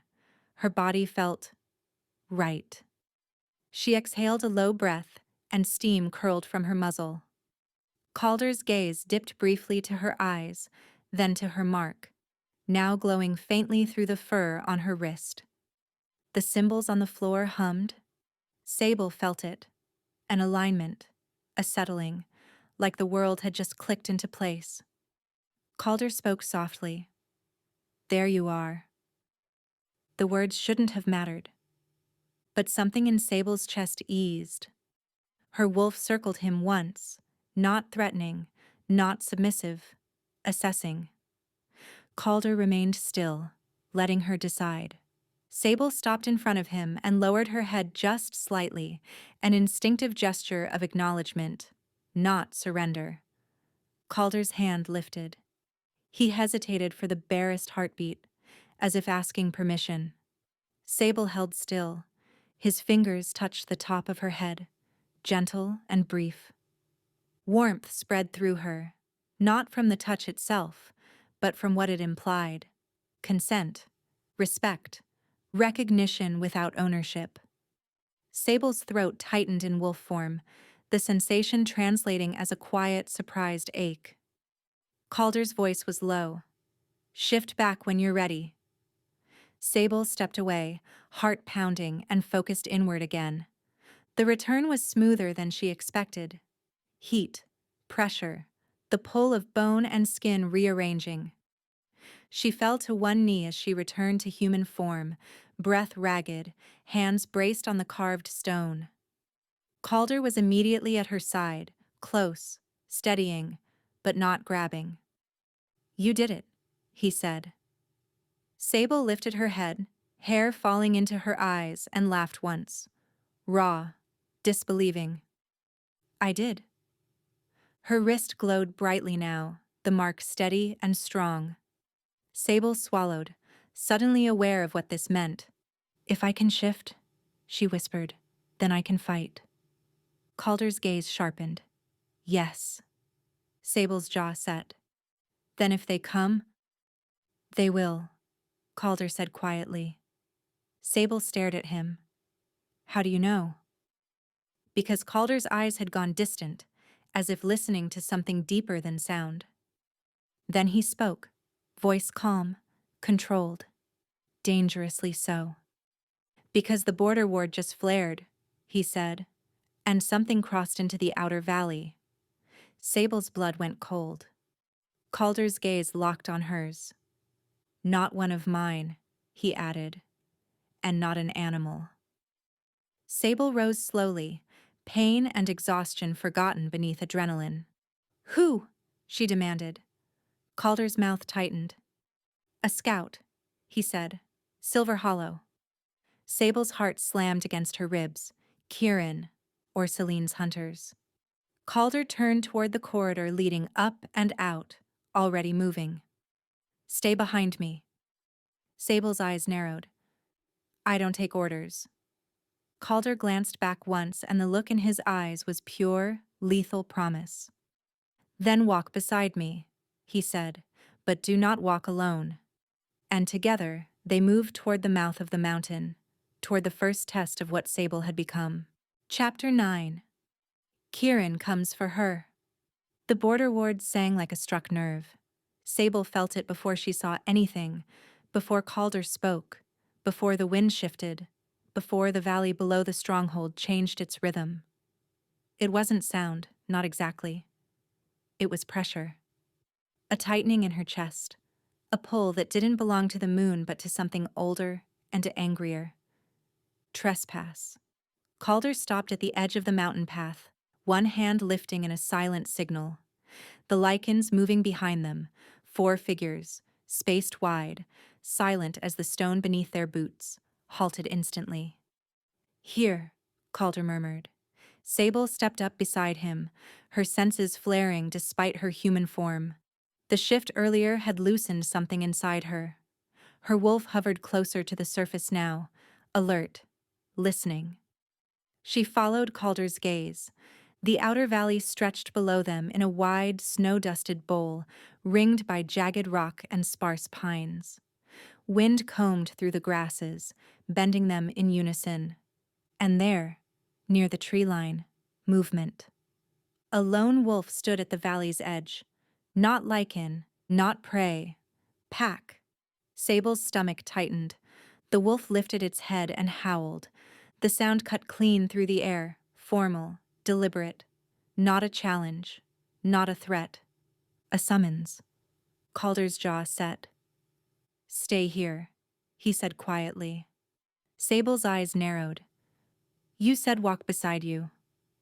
"I said don't walk alone," he corrected. "This is my border." "And I'm the reason he's here," she shot back. Calder turned to her, his gaze sharp but steady. "You're the reason he crossed it. That doesn't mean you greet him." Her pulse thudded. "You think it's Kieran. I know it is. The certainty in his voice sent a chill through her. The wolf below shifted, bones slid, fur retracted. A man stood where the wolf had been. Kieran. Even at this distance, Sable recognized him instantly. The broad shoulders, the dark hair dusted with snow, the posture that radiated authority like heat. He wore no cloak, only pack leathers marked with Silver Hollow's sigil. He looked smaller than she remembered. Not weaker, just diminished. Sable's breath caught unexpectedly. Calder noticed. His presence at her side deepened, not possessive, not jealous, but unmistakably protective. A line was being drawn, and the land itself seemed to lean in to watch. Kieran raised his voice, letting it carry. "Calder of the North," he called. "I request parley." The Lycans behind them shifted subtly, hands moving closer to weapons. The air thickened, electric with restrained violence. Calder stepped forward to the edge of the path, his voice calm and amplified by the stone beneath his feet. "You stand on warded land," he replied. "State your purpose." Kieran's gaze flicked past him, straight to Sable. The connection hit her like a punch. Her moonmark burned. Not pain, not longing, but awareness. A thread tugged tight, vibrating with something unfinished. Kieran inhaled sharply. His eyes widened. There, recognition, not of love, of loss. "Sable," he said. Her name on his tongue felt wrong now, too familiar, too entitled. Calder's voice cut in, precise and lethal. "You will address me." Kieran tore his gaze away with visible effort. "She belongs to my pack." Sable stepped forward before she could stop herself. "No," she said clearly. Calder didn't stop her, didn't reach for her, just adjusted his stance slightly so that if Kieran lunged, he would intercept without thought. Kieran stared at her like she was a mirage. "You shouldn't be here," he said. "You're not safe." The irony burned. Sable laughed once, sharp and humorless. "You rejected me in front of the entire pack." "I made a choice," Kieran said tightly, "for Silver Hollow." "And I accepted it," she replied, "by leaving." His jaw flexed. "You weren't meant to leave alive." The words fell into the valley like dropped glass. The lichens tensed. Calder's voice went cold. "Explain yourself." Kieran's eyes flicked to him. "A rejected moonmarked is unstable, dangerous. The elders..." "The elders are not the moon," Calder said. Kieran bristled. "You don't understand pack law."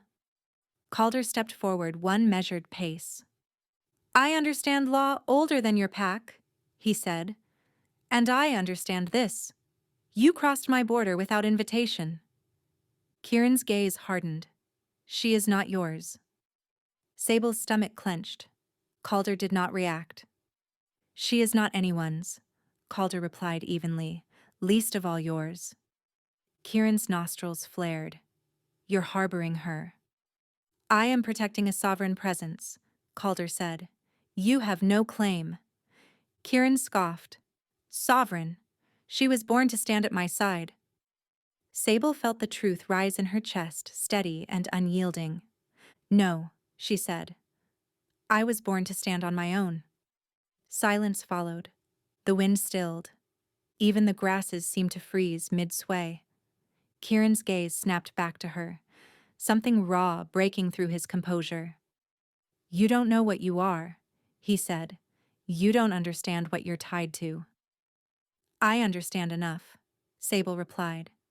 "You wanted obedience, not partnership." His expression twisted. "I wanted stability." "And I would have given it," she said quietly. "But you chose Celine because she would never challenge you." The name hit like a blade. Kieran's lips thinned. "Celine is my Luna." Sable smiled then, not sweet, not cruel, pitying. "For now," she said. Kieran's eyes flashed.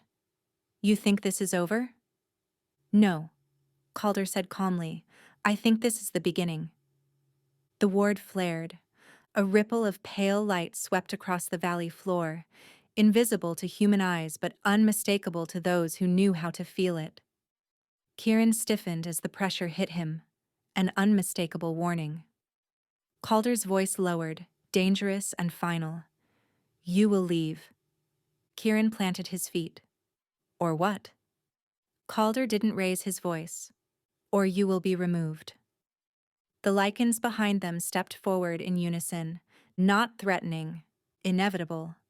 Kieran assessed them quickly, counting, measuring. He was a skilled alpha. He knew when a fight would cost too much, but pride warred with instinct. Sable, he said again, softer now. Come back. We can fix this. Her chest tightened. Not because she wanted to, because a part of her mourned what might have been. But that part was quieter now. Stronger things had taken its place. There is nothing to fix, she said. You broke it when you decided I was expendable. His jaw clenched. You don't belong here. Calder spoke before she could. She belongs where she chooses, he said. And she has chosen. Kieran's eyes flicked between them, finally seeing what he'd been denying. Not a claim, not a bond, a line, a shared gravity, something aligned. His face went pale beneath the cold. You think you've won, he said to Calder. Calder's gaze was unreadable. This isn't a contest. Kieran laughed bitterly. Everything is. He looked at Sable one last time. If you stay here, he said, you will become a threat. Sable met his gaze without flinching. I already am. The honesty in it startled them both. Kieran took a step back, then another. The ward pulsed again, urging him away. This isn't finished, he said. No, Calder agreed. It isn't. Kieran shifted then, fast, angry, bones snapping into wolf form with a violence that echoed his mood. The great black wolf turned and ran, disappearing into the tree line without another glance. The valley exhaled. Sable's legs trembled as the tension drained from her body. She hadn't realized how tightly she'd been holding herself together until it loosened all at once. Calder turned to her. Are you hurt? No, she said. Just shaking. He nodded once, as if that were expected. You held your ground. She swallowed. So did you. His gaze softened slightly. You didn't have to speak. Yes, she said. I did. They stood there a moment longer, the cold creeping back in as the ward settled into quiet vigilance. Then one of the Lycans spoke. He'll return. Calder nodded. Yes. With more than words? Yes. Sable drew a slow breath. And Celine? Calder's jaw tightened. She will not accept this loss quietly. Sable's mouth curved grimly. Neither will I. Calder looked at her. Really looked.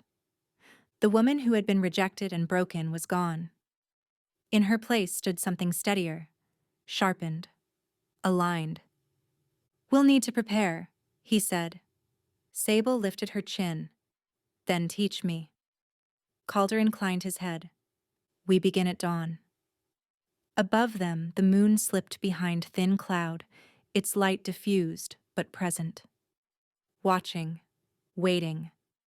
And far to the south, Selene felt the ward's flare like a slap across her false mark, and understood, with sudden clarity, that Sable Ashwin was no longer a problem to be erased. She was a rival to be destroyed. Chapter 10. Choosing herself. Morning came sharp and clear. Sable woke before the bells, before the stronghold stirred, before the Lycans shifted patrols and the stone corridors filled with quiet movement. Pale light crept across the walls of her chamber, catching on the carved stone and the furs at her feet. Her wrist glowed. Not bright, not burning, present. She sat up slowly, pressing 2 fingers against the moon mark as if to reassure herself it was real. The encounter at the border replayed behind her eyes. Kieran's voice, the pull that wasn't a pull anymore. Calder's calm presence anchoring the moment when the world threatened to tilt. We begin at dawn. The words had followed her into sleep. Sable swung her legs over the edge of the bed and stood, muscles tight but responsive. The instability she'd carried since the rejection was gone. Not erased, but rearranged into something she could hold. She dressed quickly, braiding her hair tight against her skull the way she always had before training. Habit steadied her. Outside, the stronghold hummed awake. She followed the sound of footfalls and low voices down into the training yard carved into the mountain's shoulder. A wide expanse of stone ringed by pillars open to the sky. Frost clung to the edges of the rock, glittering faintly. Calder stood at the center.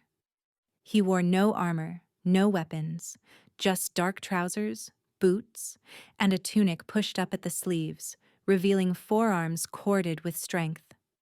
He looked like a man prepared to work. "You're early," he said without turning. Sable stopped several paces away. "So are you." He glanced back, eyes assessing. "Did you sleep?" "Yes," she said, then added honestly, "for the first time in days." Calder nodded once. "Good." She waited, resisting the urge to fill the silence. The cold bit at her cheeks. Her breath fogged the air. "What are we doing?" she asked finally. Calder turned fully to face her. "You're choosing." Her brow furrowed. "I already did. I stayed." "That was the first choice," he said. "Not the last." Sable crossed her arms. "I thought this was training." "It is," Calder replied, "but not the kind you expect." He gestured toward the far edge of the yard, where the stone floor sloped downward into a shallow depression etched with familiar symbols, the same spirals and lines she'd seen in the anchor chamber. "This place amplifies intent," he continued. "Here, what you reach for answers." Sable swallowed. "Answers with what?" Calder met her gaze steadily. "With truth." She hesitated, then stepped forward. The air changed the moment she crossed the threshold. Pressure blooming across her skin, not painful, but undeniable. Her moonmark warmed, the silver shadow glow pulsing once in acknowledgement. Calder watched closely. "Stand here," he said, indicating the center of the etched circle. "Close your eyes." Sable did. The world narrowed to breath and stone and the steady beat of her heart. "Tell me what you want," Calder said. The question landed heavier than she expected. "I want—" She stopped. Words tangled in her throat. For so long her wants had been irrelevant. She had wanted to be useful, wanted to belong, wanted to stand where she was told she belonged. Those wants felt small now. "I don't know," she admitted. Calder's voice remained calm. "Then start with what you don't want." Sable's jaw tightened. "I don't want to be claimed as a symbol." The air shivered. "I don't want to be used to stabilize someone else's rule." The pressure deepened. "I don't want to kneel for the sake of tradition." Her moonmark flared brighter, the silver and shadow threading tighter. Calder spoke quietly. "Good." Sable inhaled shakily. "And I don't want to be hunted." The circle hummed. She opened her eyes. The symbols beneath her feet glowed faintly, responding to her words. Calder watched her with something like approval. "Now tell me what you do want." Sable's chest rose and fell. She stared down at her hands, then lifted her gaze. "I want agency," she said. "I want to decide where I stand, who I stand with." The circle steadied. "And?" Calder prompted. Sable's throat tightened. She hadn't planned to say the next part out loud. "I want to be strong without becoming cruel." The air softened. I want to protect myself, she continued, and if I choose to protect others, I want it to be because I choose it, not because someone decided I was born for it. The pressure settled, warm and heavy, like a mantle resting on her shoulders without forcing her down. Calder exhaled slowly. That, he said, is the beginning. Sable looked at him. Beginning of what? Of sovereignty, Calder replied. The word no longer frightened her. They trained until her muscles burned and her lungs screamed. Not with weapons, not yet, but with awareness. Calder taught her how to feel the land beneath her feet, how to recognize the subtle shift when the moon's influence waxed or waned, how to ground herself when the pull inside her threatened to overwhelm. Power moves where attention goes, he said, as they stood at opposite ends of the circle. If you fight it, it scatters. If you chase it, it runs. So what do? Sable demanded, breathless. You allow it, Calder replied, without surrendering to it. She scowled. That sounds like nonsense. His mouth curved slightly. It feels like it too. She tried again. This time, when she reached inward, she didn't grasp. She didn't shove. She acknowledged. Her wolf stirred beneath her skin, present, alert, no longer wounded. The moonmark warmed, steady and responsive. Sable gasped as the circle responded, light threading through the stone in clean, controlled lines. Calder's eyes darkened. There. Sweat trickled down her spine. That felt different. It was, he said. You weren't asking permission. She straightened slowly. Neither were you. Calder held her gaze. Exactly. They paused then, the cold creeping back in as exertion slowed. Calder handed her a skin of water. She drank deeply, the chill grounding her. You didn't tell me what happens next, she said. Calder's jaw tightened. Because what happens next depends on you. She frowned. That's not an answer. It's the only honest one, he replied. Celine will escalate. Kieran will be pushed. They will test boundaries. Yours and mine. Sable's mouth set. And if they force a confrontation? Calder's gaze sharpened. Then you decide how it ends. She studied him. You keep saying you. Yes? You're not going to decide for me. No, Calder said quietly. I won't. The weight of that promise settled over her. By midday, the stronghold buzzed with controlled tension. Scouts moved in and out. Whispers traveled along stone corridors.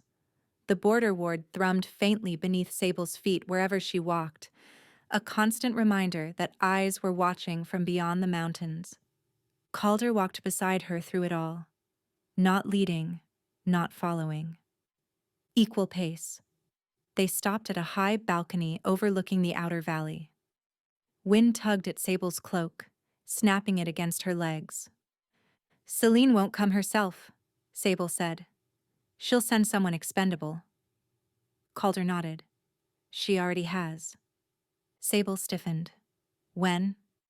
Soon, he replied. She wants to provoke a response without revealing intent. Sable's fingers curled against the stone railing. She wants me to react. Yes. And if I don't? She'll escalate, Calder said. Quietly, at first. Sable exhaled slowly. She thinks I'll break. Calder's gaze slid to her. She doesn't understand what you are. Sable met his eyes. Do you? He considered her for a long moment. I understand restraint, he said finally, and I understand choice. Her breath hitched. Calder, she said carefully, what happens if I choose something that complicates your rule? His answer came without hesitation. Then I adapt. She searched his face for resentment.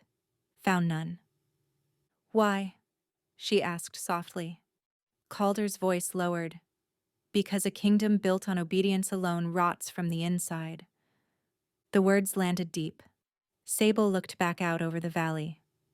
Kieran used to say something like that. Calder's eyes sharpened.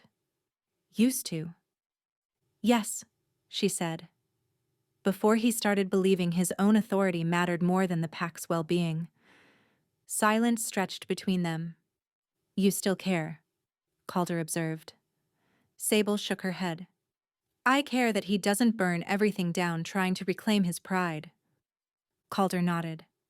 That, too, is choice. The attack came at dusk. Not loud, not dramatic. A single arrow, loosed from the tree line, slicing through the air toward the outer watchtower. It shattered against the ward in a spray of pale light. The stronghold reacted instantly, alarms ringing low and deep, lycans moving with practiced precision. Sable felt it like a punch. Scout, Calder said, already moving. They reached the outer ridge as the figure broke from cover.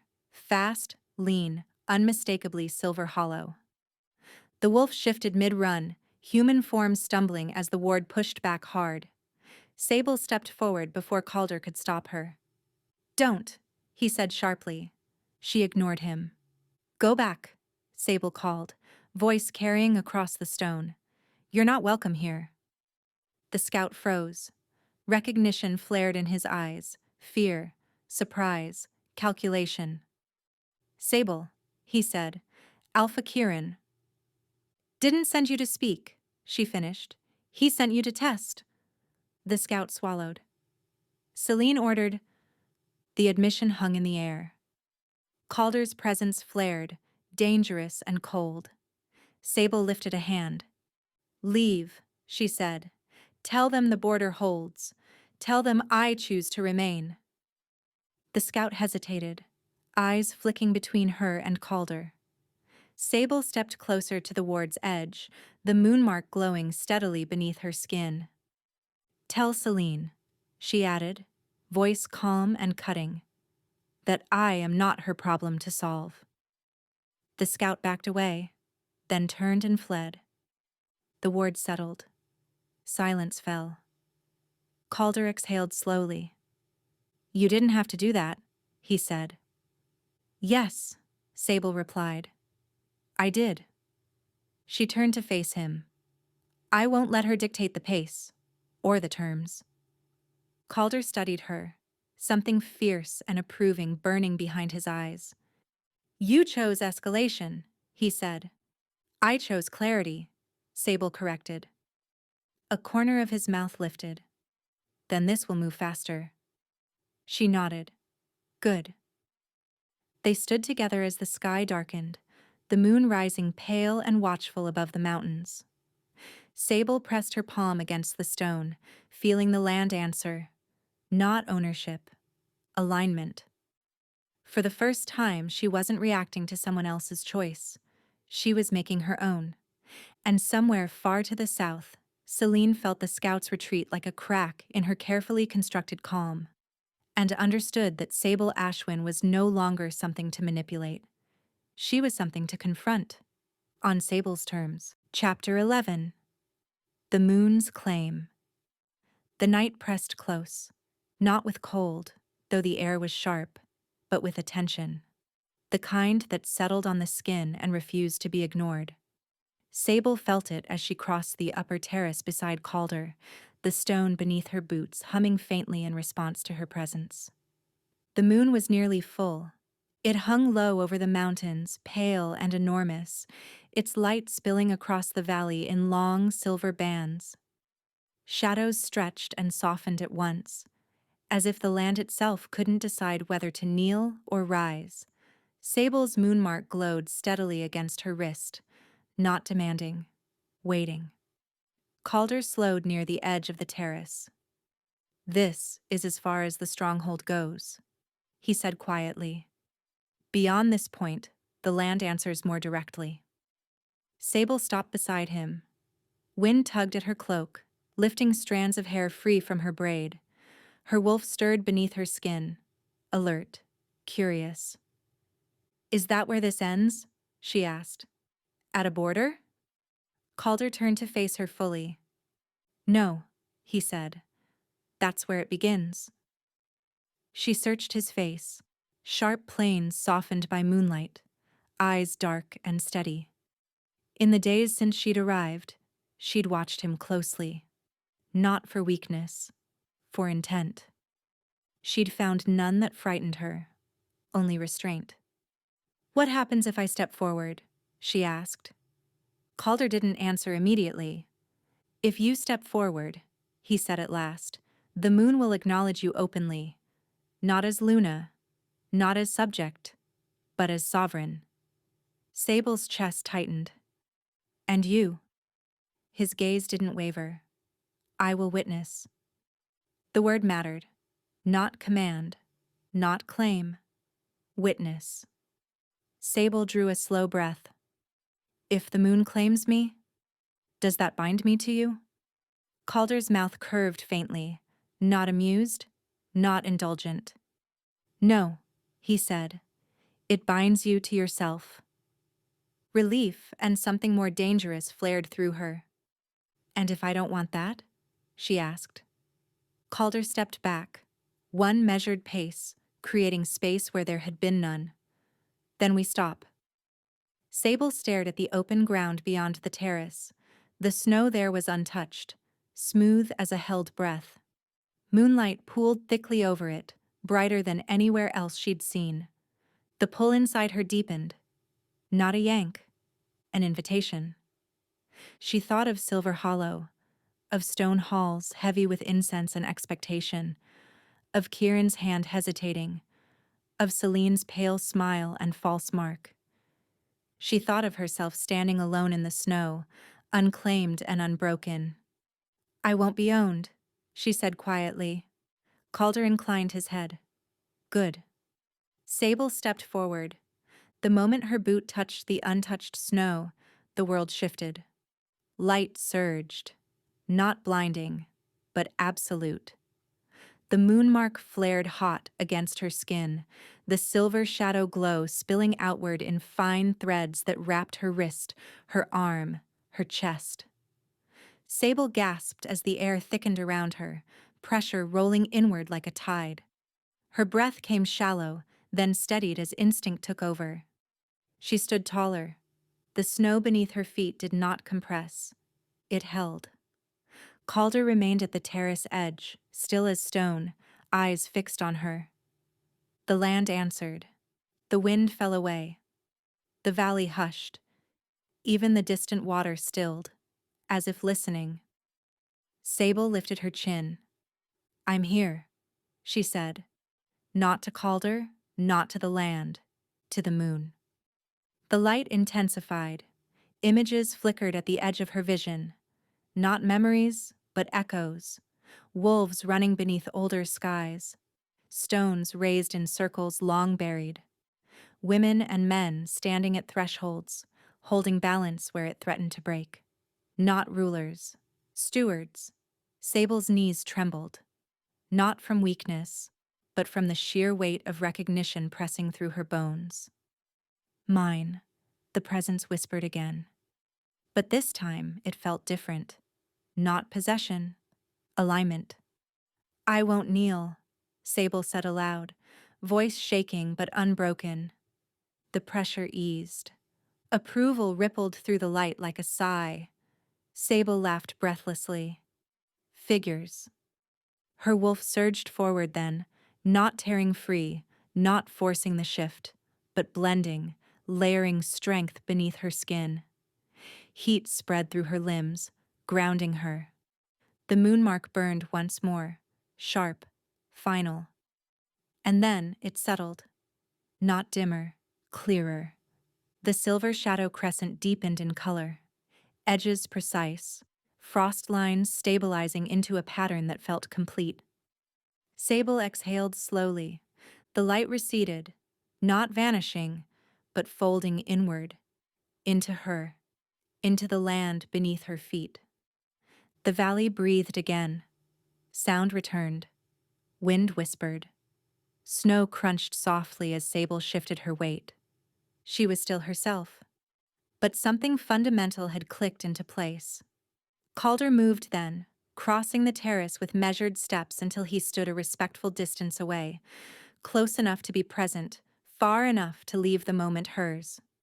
"Do you feel different?" he asked. Sable considered. "Yes," she said. "And no." He nodded. "That's how it's supposed to be." She glanced at him, pulse steady. "It didn't take me." "No," Calder agreed. "It recognized you." Sable let out a shaky breath she hadn't realized she'd been holding. For a moment, neither of them spoke. Then the air shifted again. Subtle. Sharp. Calder's gaze snapped south. Sable felt it too. A disturbance. Not a crossing. Yet. But a tremor along the far edge of the ward, like claws testing stone. Celine. Calder's jaw tightened. She felt that. Sable's mouth curved grimly. "Good." Calder studied her. "She won't wait now." "I'm done waiting," Sable replied. They returned to the stronghold in silence, the stone corridors alive with quiet awareness. Lycans paused as they passed, heads inclining, not in submission, but recognition. Something had changed. By the time they reached the central hall, scouts were already moving, voices low and urgent. Calder stopped near the map table, palms braced against stone. "Report." "A gathering," one of the Lycans said. "South of the outer valley. Not crossing. Watching." "How many?" Calder asked. "More than a scout party," another replied. "Less than an assault." Sable stepped forward. "Celine wants witnesses." Calder's eyes flicked to her. "Explain." "She's positioning this as a retrieval," Sable said. "Not an attack. She wants the elders to see her trying to restore order." Calder's mouth thinned. "And Kieran?" Sable hesitated. "He'll let her lead." Calder exhaled slowly. "Then she's learned his weakness well." Sable folded her arms. She always did. The Lycans waited, eyes moving between them. Calder straightened. "Prepare the outer ring. Defensive posture only." One of them hesitated. "If they cross—" "They won't," Sable said calmly. Calder turned to her. "You're certain?" "Yes," she replied. "She wants me to come to her." Calder's gaze sharpened. "And will you?" Sable met his eyes. "Yes," she said. "On my terms." Silence fell. Calder studied her, not weighing control, not calculating loss, trusting. "Then I will stand with you," he said. Sable's chest tightened. "Beside me." "Yes." Night deepened. Torches flared along the stronghold's outer walls, light reflecting off snow and stone. The moon climbed higher, its glow steady and watchful. Sable stood at the edge of the terrace again, looking south. She could feel them now. Wolves gathered beyond the valley, restless, uncertain. Celine's presence was a sharp, brittle thing at the center of it all. Fear wrapped in ambition. Sable pressed her palm against her wrist, feeling the steady pulse beneath her skin. She wasn't afraid. Not of Celine, not of Kieran, not even of what she had become. Calder came to stand beside her, close enough that she could feel his warmth through the cold air. "You don't have to face her alone," he said quietly. Sable shook her head. "No, but I will face her myself." Calder inclined his head. "Then I will witness." The word settled deep. Sable smiled faintly. "You're very good at that." His mouth curved slightly. "It's an underrated skill." They stood together as the moon reached its apex, light washing the mountains clean. Far below, Celine waited, her false crown trembling beneath the weight of something she could no longer control. And Sable Ashwin, no longer rejected, no longer unanchored, stood ready. Not to be claimed. Chapter 12. Luna of No Pack. The south ridge was lit with torch fire. Sable could see it from the outer terrace, flickers of orange along the distant tree line, a deliberate display meant to announce presence without crossing the ward. Wolves clustered around the flames in dark shapes, their energy restless, contained only by the knowledge that the border would bite if they tested it too boldly. Celine wanted witnesses. She wanted a story. Sable adjusted her cloak and felt the moonmark pulse beneath her skin, steady as a second heartbeat. It didn't flare in warning. It didn't tug. It simply existed. Calder stood beside her in silence, hands clasped behind his back, his presence calm enough to steady the air itself. Behind them, Lycans gathered in small groups, spaced along the terrace and the upper walkways, visible, unmistakable, ready. But they did not posture. They did not shout. They waited. Sable breathed in cold air and exhaled slowly. "I'm going," she said. Calder turned his head slightly, eyes on her. "I know. You said you'd witness." His gaze held hers. "I will." She nodded once and stepped forward.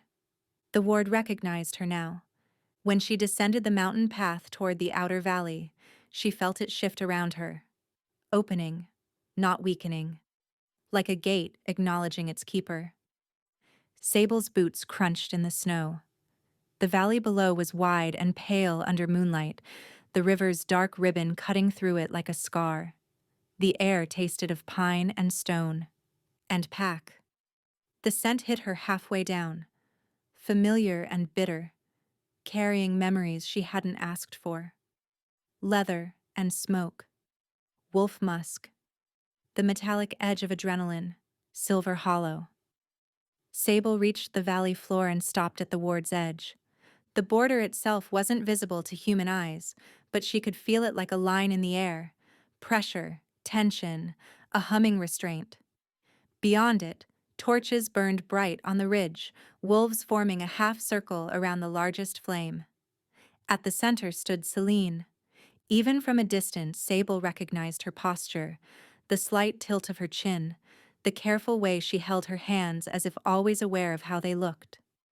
Celine wore white again, but colder this time.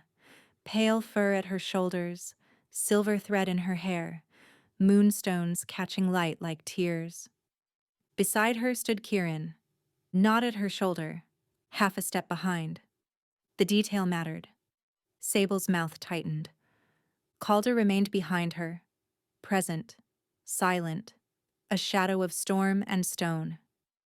He did not step forward. He did not claim the center. He witnessed. Celine raised her voice, letting it carry across the valley. "Sable Ashwin," she called, "you stand in defiance of pack law." Sable didn't raise her voice. She didn't need to. "I stand in the only law that matters," she replied. "The moon's." A murmur rippled through the wolves on the ridge. Celine's smile tightened. "The moon gave you to Silver Hollow." "The moon marked me," Sable corrected. "It never gave me away." Selena's eyes flashed. "You were rejected." "And yet," Sable said calmly, lifting her wrist, "the mark remains." A hush fell so sudden the torches crackled louder. Sable felt Kieran stare like a weight. Celine's composure wavered, just a fraction. Then she recovered, stepping forward until she stood at the ridge's edge. "You stole yourself away," Celine said, voice soft with manufactured sorrow. "We came to retrieve you safely, for the pack's stability, for your own sanity." Sable laughed once. "You came to retrieve a threat." Celine's gaze sharpened. "You are unstable, unanchored, a danger." Sable's mark warmed. Not anger, agreement, a danger. To those who would use her. Kieran stepped forward then, his voice carrying with a roughness that hadn't been there before. "Sable." Her name again. Entitled. She kept her gaze on Celine. You don't get to speak to me like we're still something. Kieran flinched as if struck. Sable, he said again, quieter. This doesn't have to be a war. Sable finally turned her eyes to him. Moonlight caught in his dark hair. Snow clung to his shoulders. His eyes looked tired, truly tired, in a way she'd never seen before. His jaw was tight, controlled, but something raw moved beneath the surface. It didn't soften her. It clarified her. You made it a war? She said. When you rejected what the moon anchored. Kieran's lips parted, closed. He swallowed. I didn't know, he said. Sable's laugh was colder this time. You didn't care. Silence. Celine's fingers curled at her sides. Kieran, she hissed, barely audible. Sable saw it then, Celine's grip on him. Not love, not devotion, control. Kieran's shoulders squared as if bracing. Sable, he said, louder. Come back. We can. No, she cut in. The word rang across the valley like steel. No pack, Sable continued, voice steady. No ceremony, no bargain. I will not return to be used as a symbol to soothe your pride. Kieran's eyes darkened. You think you're above the pack? Sable took a step closer to the ward line. I think, she said, I'm done shrinking to fit what you decided I should be. Her moonmark brightened, silver shadow glow spilling faintly across her skin like frost-catching starlight. A low, collective inhale rose from the ridge. Celine's eyes widened. You see? Selene snapped to the wolves behind her. This is what I warned you about. She's turning into something unnatural. Calder's voice spoke quietly behind Sable, smooth and lethal. She has always been natural, he said. You are simply unaccustomed to nature that does not obey you. Celine's gaze snapped toward him, fury flashing. The Lycan king, she said, dripping venom, as if that makes her theft noble. Calder didn't move. Call it what you want. It changes nothing. Celine's smile turned brittle. It changes everything. She lifted her wrist. Her false moonmark flickered, weak as a dying ember. Celine held it out like proof, like authority. I am Luna of Silver Hollow, she declared, by law, by covenant, by the Alpha's choice. Sable stared at the pale, unstable shimmer on Celine's skin. You're Luna, by loophole, Sable said, and you can feel it, can't you? How thin it is. Celine's breath hitched. Kieran's gaze flicked to Celine's wrist. Doubt flashed. Selene saw it. Her voice sharpened into a whine edged with panic. Kieran, tell her. Tell her she belongs to us. Tell her to stop. Sable almost smiled. There it was. Celine's true self. Not regal. Not composed. Afraid. Kieran's jaw clenched. He didn't speak.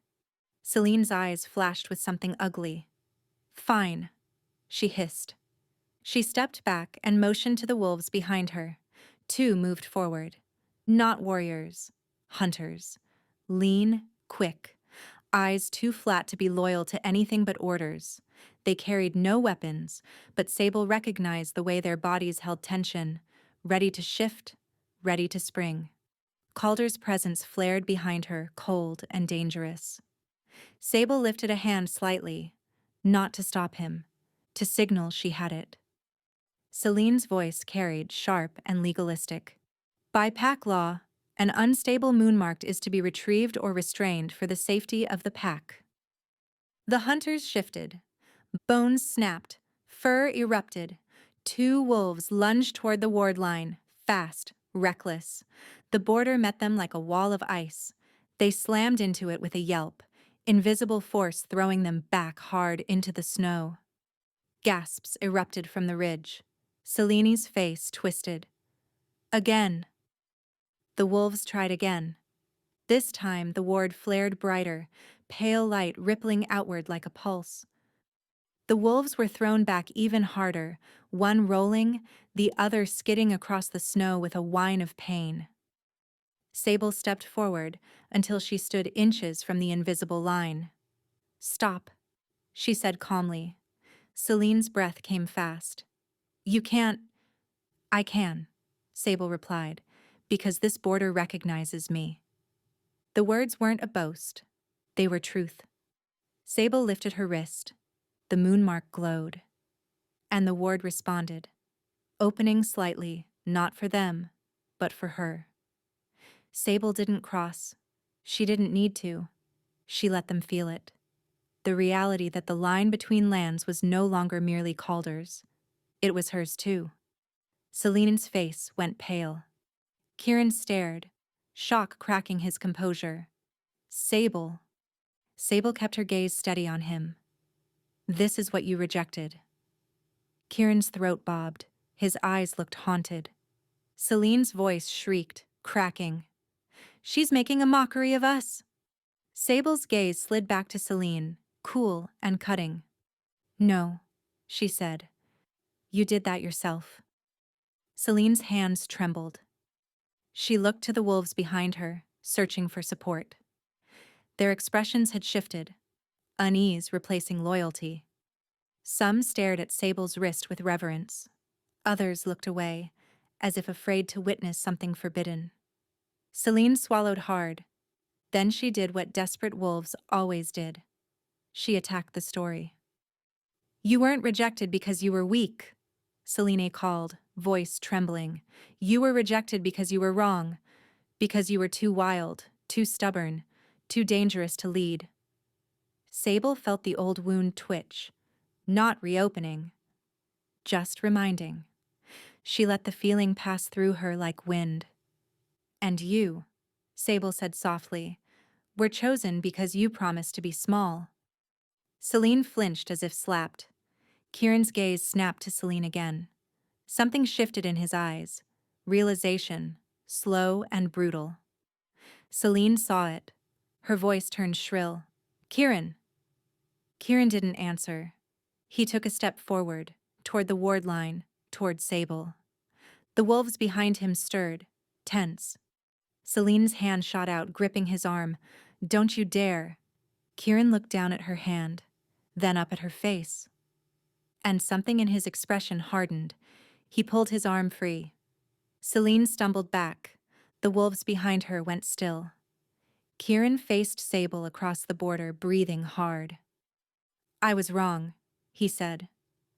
The words should have satisfied something in Sable. They didn't. Not because she needed more, because she no longer needed anything from him. Sable nodded once. "Yes." Kieran's face tightened. "That's it?" Sable's mouth curved faintly, not cruel, just honest. "That's it," she said. Kieran's chest rose and fell. "You're not coming back." "No," Sable replied. "I'm not." His eyes flashed with pain. "Then what are you going to do?" Sable looked up at the moon, then back at the ridge. At the wolves who watched her, as if she were a myth stepping into flesh. At Celine, trembling with rage and fear. At Kieran, standing in the ruins of his own decision. Sable breathed in, and chose. "I'm going to be free," she said. The words landed like a bell toll. Celine's face twisted. "You can't—" "I can," Sable interrupted, voice calm as winter. "Because the moon does not belong to your laws." Celine snarled and stepped forward again, eyes wild. "Then take her!" she screamed at the hunters. "Take her and break the ward." The hunters hesitated. For the first time, they didn't move. Celine's voice cracked. "Do it." One of them looked at Kieran. Kieran's jaw clenched. "Enough." Celine whirled on him. "You're letting her humiliate me." Kieran's eyes were ice. "You humiliated yourself." Celine's breath hitched. Rage consumed her face, melting the careful Luna mask. "I did everything you wanted," she spat. "I followed. I obeyed. I never challenged you. Kieran's expression hardened further. And that, he said, voice low, is exactly why I shouldn't have chosen you. Celine went still, horror flooding her. Sable watched quietly. This wasn't revenge. It was consequence. Celine's gaze snapped back to Sable, hatred pure and raw. You think you've won, she hissed. You think you're special. Sable's voice was soft. I think you're scared. Celine trembled. I'm not scared of you. Sable lifted her wrist. The mark glowed brighter, silver shadow light spilling over her skin. The air around the ward shifted, responding. Celine's false mark flickered violently as if reacting to the true presence nearby. For a split second, it looked like it might snuff out completely. Celine gasped, clutching her wrist as if it hurt. Sable lowered her hand. I don't want your crown, Sable said. I don't want your pack. I don't want your fight. Celine's eyes narrowed, suspicious. Liar. Sable shook her head. I want none of it. But if you come for me again, if you send hunters, if you cross this border, then you will learn what it means to provoke something you cannot control. The valley went silent. Even Calder's Lycan seemed to hold their breath. Sable's voice remained calm, steady, absolute. Do you understand? Celine stared at her, chest heaving. Then, slowly, she nodded. It wasn't surrender. It was fear, acknowledging reality. Kieran stared at Sable like he was seeing her for the first time. You've become, he began. Sable finished for him. Myself. She turned slightly, angling her body back toward Calder. Calder remained still, watching her with that quiet, unwavering loyalty that had never once demanded she shrink. Sable didn't need to ask. The ward opened for her, smooth, effortless. She stepped back into the north. Behind her, the border sealed. A clean line. A final line. Celine stood frozen on the ridge, her false crown trembling. Kieran remained at the edge of the ward, staring at a boundary he could not cross, not with force, not with pride, not with law. Sable didn't look back.